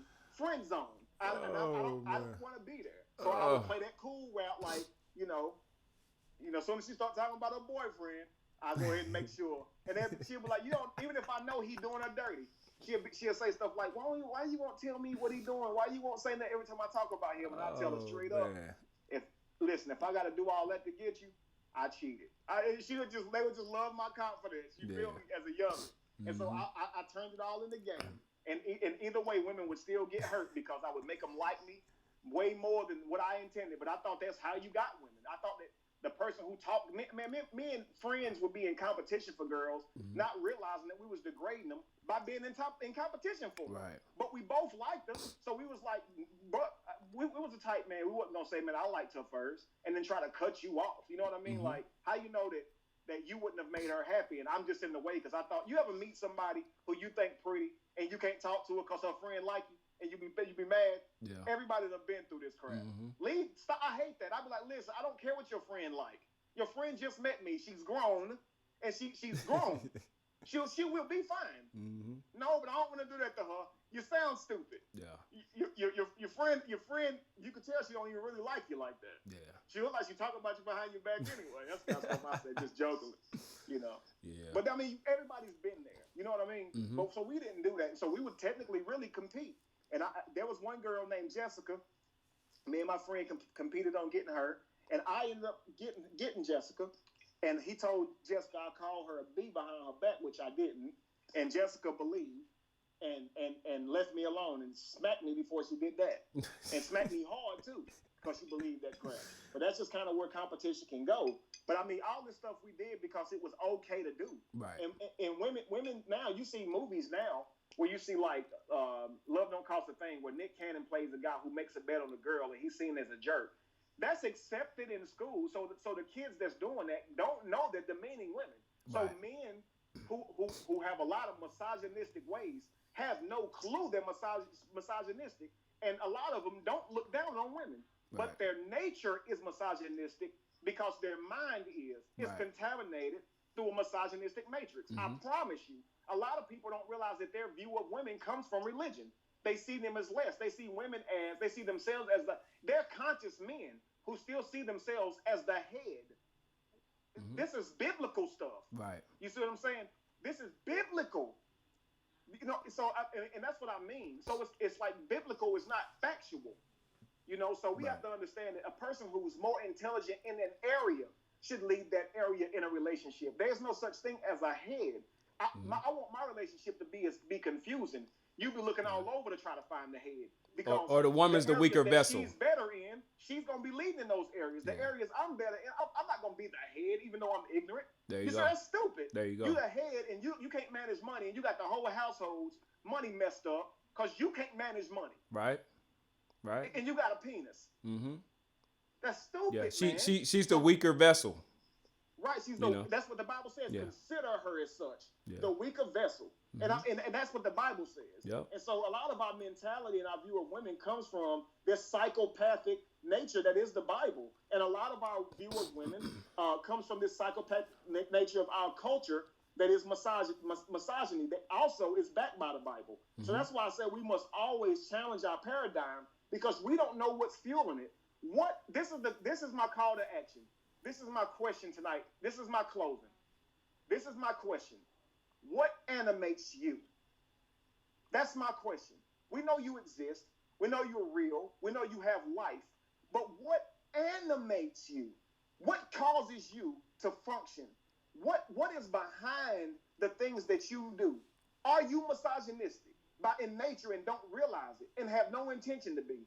Are you still religious even though you're conscious and don't realize it? Are you superstitious and don't realize it? You see what I'm saying? Are you insecure and don't realize it? You really have to question yourself on if you see yourself through the eyes of the paradigm of the matrix you were living in. A lot of black men are insecure because they look in the mirror and see a black man. A lot of black men feel uncomfortable in a store because they're a black man in a store and they know how a black man in a store is viewed, even though nobody even watching you. So this is what I'm saying. A lot of times your mind can create an environment that's unhealthy, and that environment may not be real. And we all know how real something can seem when it's a figment of your imagination, right? We did this with religion. So remember this. Imagine is two words, image and in. Image in. Once I put an image in your mind, it becomes an actual picture, right? And now there's emotions, there's weather attached to it. There's smells attached to images, right? So I can if I start talking about your grandmother's cooking, and if we grew up together, if I talk about how it looked you would actually be able to see it and smell it and feel like you're there in your mind. You know, the mind is powerful. And this is why you always got to challenge it, man. Always. You do not want to be creating victims just because you're a victim. Hurt people hurt people. And if you don't want to hurt people, you must have to deal with your own pain. You see what I'm saying? That's it. And that's my call to action for the night. I want you guys to ask yourselves that question over and over if you can. What animates you? What animates you? How do you see the world? How do you treat people? How do people see you? If people that describe you, how do they describe you? I saw people over and over say, man, yeah, Kevin's a good guy.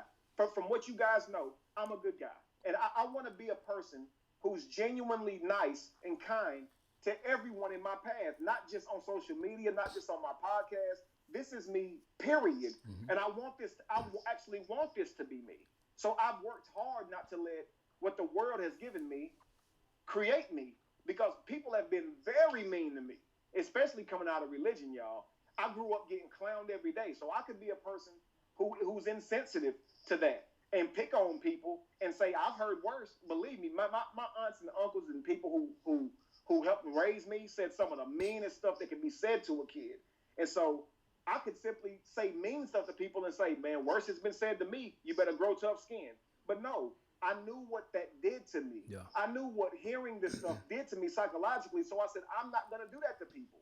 So instead, I try to find positive stuff to say. I say this, and this is truly, truly it.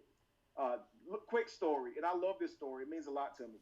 There's this child. He's walking to school, and he's walking by. He has to walk by a construction yard just to get to school. And so he's seeing this construction yard. And it's a lot of noise coming from it, and it gets his attention. And as soon as he starts to watch it, he sees the foreman give the cue. And with one swipe of a wrecking ball, half a building's now coming down. Obviously, a little boy is going to be absolutely excited by this. I mean, he does this stuff with his little toy trucks all the time. And so now he's trying to get the foreman's attention. He's curious as to how much it pays. So he's practically doing jumping jacks to try to get the foreman's attention. And finally, the foreman looks at him and says, turns his machine off and asks the child, what does he want? And he says, well, I just want to know, does this pay a lot? And the foreman says, well, no, tearing down doesn't pay a lot. But building up does, because building up, you have to have a blueprint. You have to understand, dimensions and math and balance when building. But to tear something down, you just got to know how to hit it hard. I want you guys to understand that. In life, you have an opportunity to either build or tear down. Choose to build. This is the greater of the profession. This is the one that takes the most tenacity, the most patience to do, the most heart, the most soul, meaning S-O-L, from the sun. The sun gives its life. It gives its energy to us, and it never asks for anything in return. So I say, have soul, be like the sun. Give life, give energy. Don't be negative. We don't tear down. We build up, right? If we do tear down, we're tearing down actions, not the person. We deal with the action, not the person. You see what I'm saying? It's like, it's so ridiculous to tear a person down. We all have things that we wouldn't want to be put on display. You see what I'm saying? But we're all trying to grow. So we all have areas that we fall short in. So let's be knowledgeable of that and work with each other. You see what I'm saying? And let's just challenge ourselves. Change you change the world. Like my brother said, Michael Jackson said, I'm starting with the man in the mirror, and I'm asking him to change his ways. Thank you very much, Claudia. I see that's your second donation. Actions speak louder than words. Ricky, any closing words before we get off? Real quick, man. Just want to press on a couple things that you just said. Like, if we are tearing down, we're tearing down to rebuild. In a lot of cases, you do have to remove the old, dilapidated building in order to, erect a new structure there. But that building up is definitely gonna be the process. And then another thing, what you were saying about just saying different things to people, just like the motivational speaker tells you that when you take a nail and you hammer it into a board, you can pull that nail out, but that impression and that dent that nail made is still in that board. You see what I'm saying? So you can tell someone something and you can insult or hurt someone's feelings, but and you can apologize for it and you can say you're sorry, but sometimes that thing does leave an impression. And we've, like I guess talked about a variety of subjects tonight. I did make a video about male virginity and how we have been teaching our young men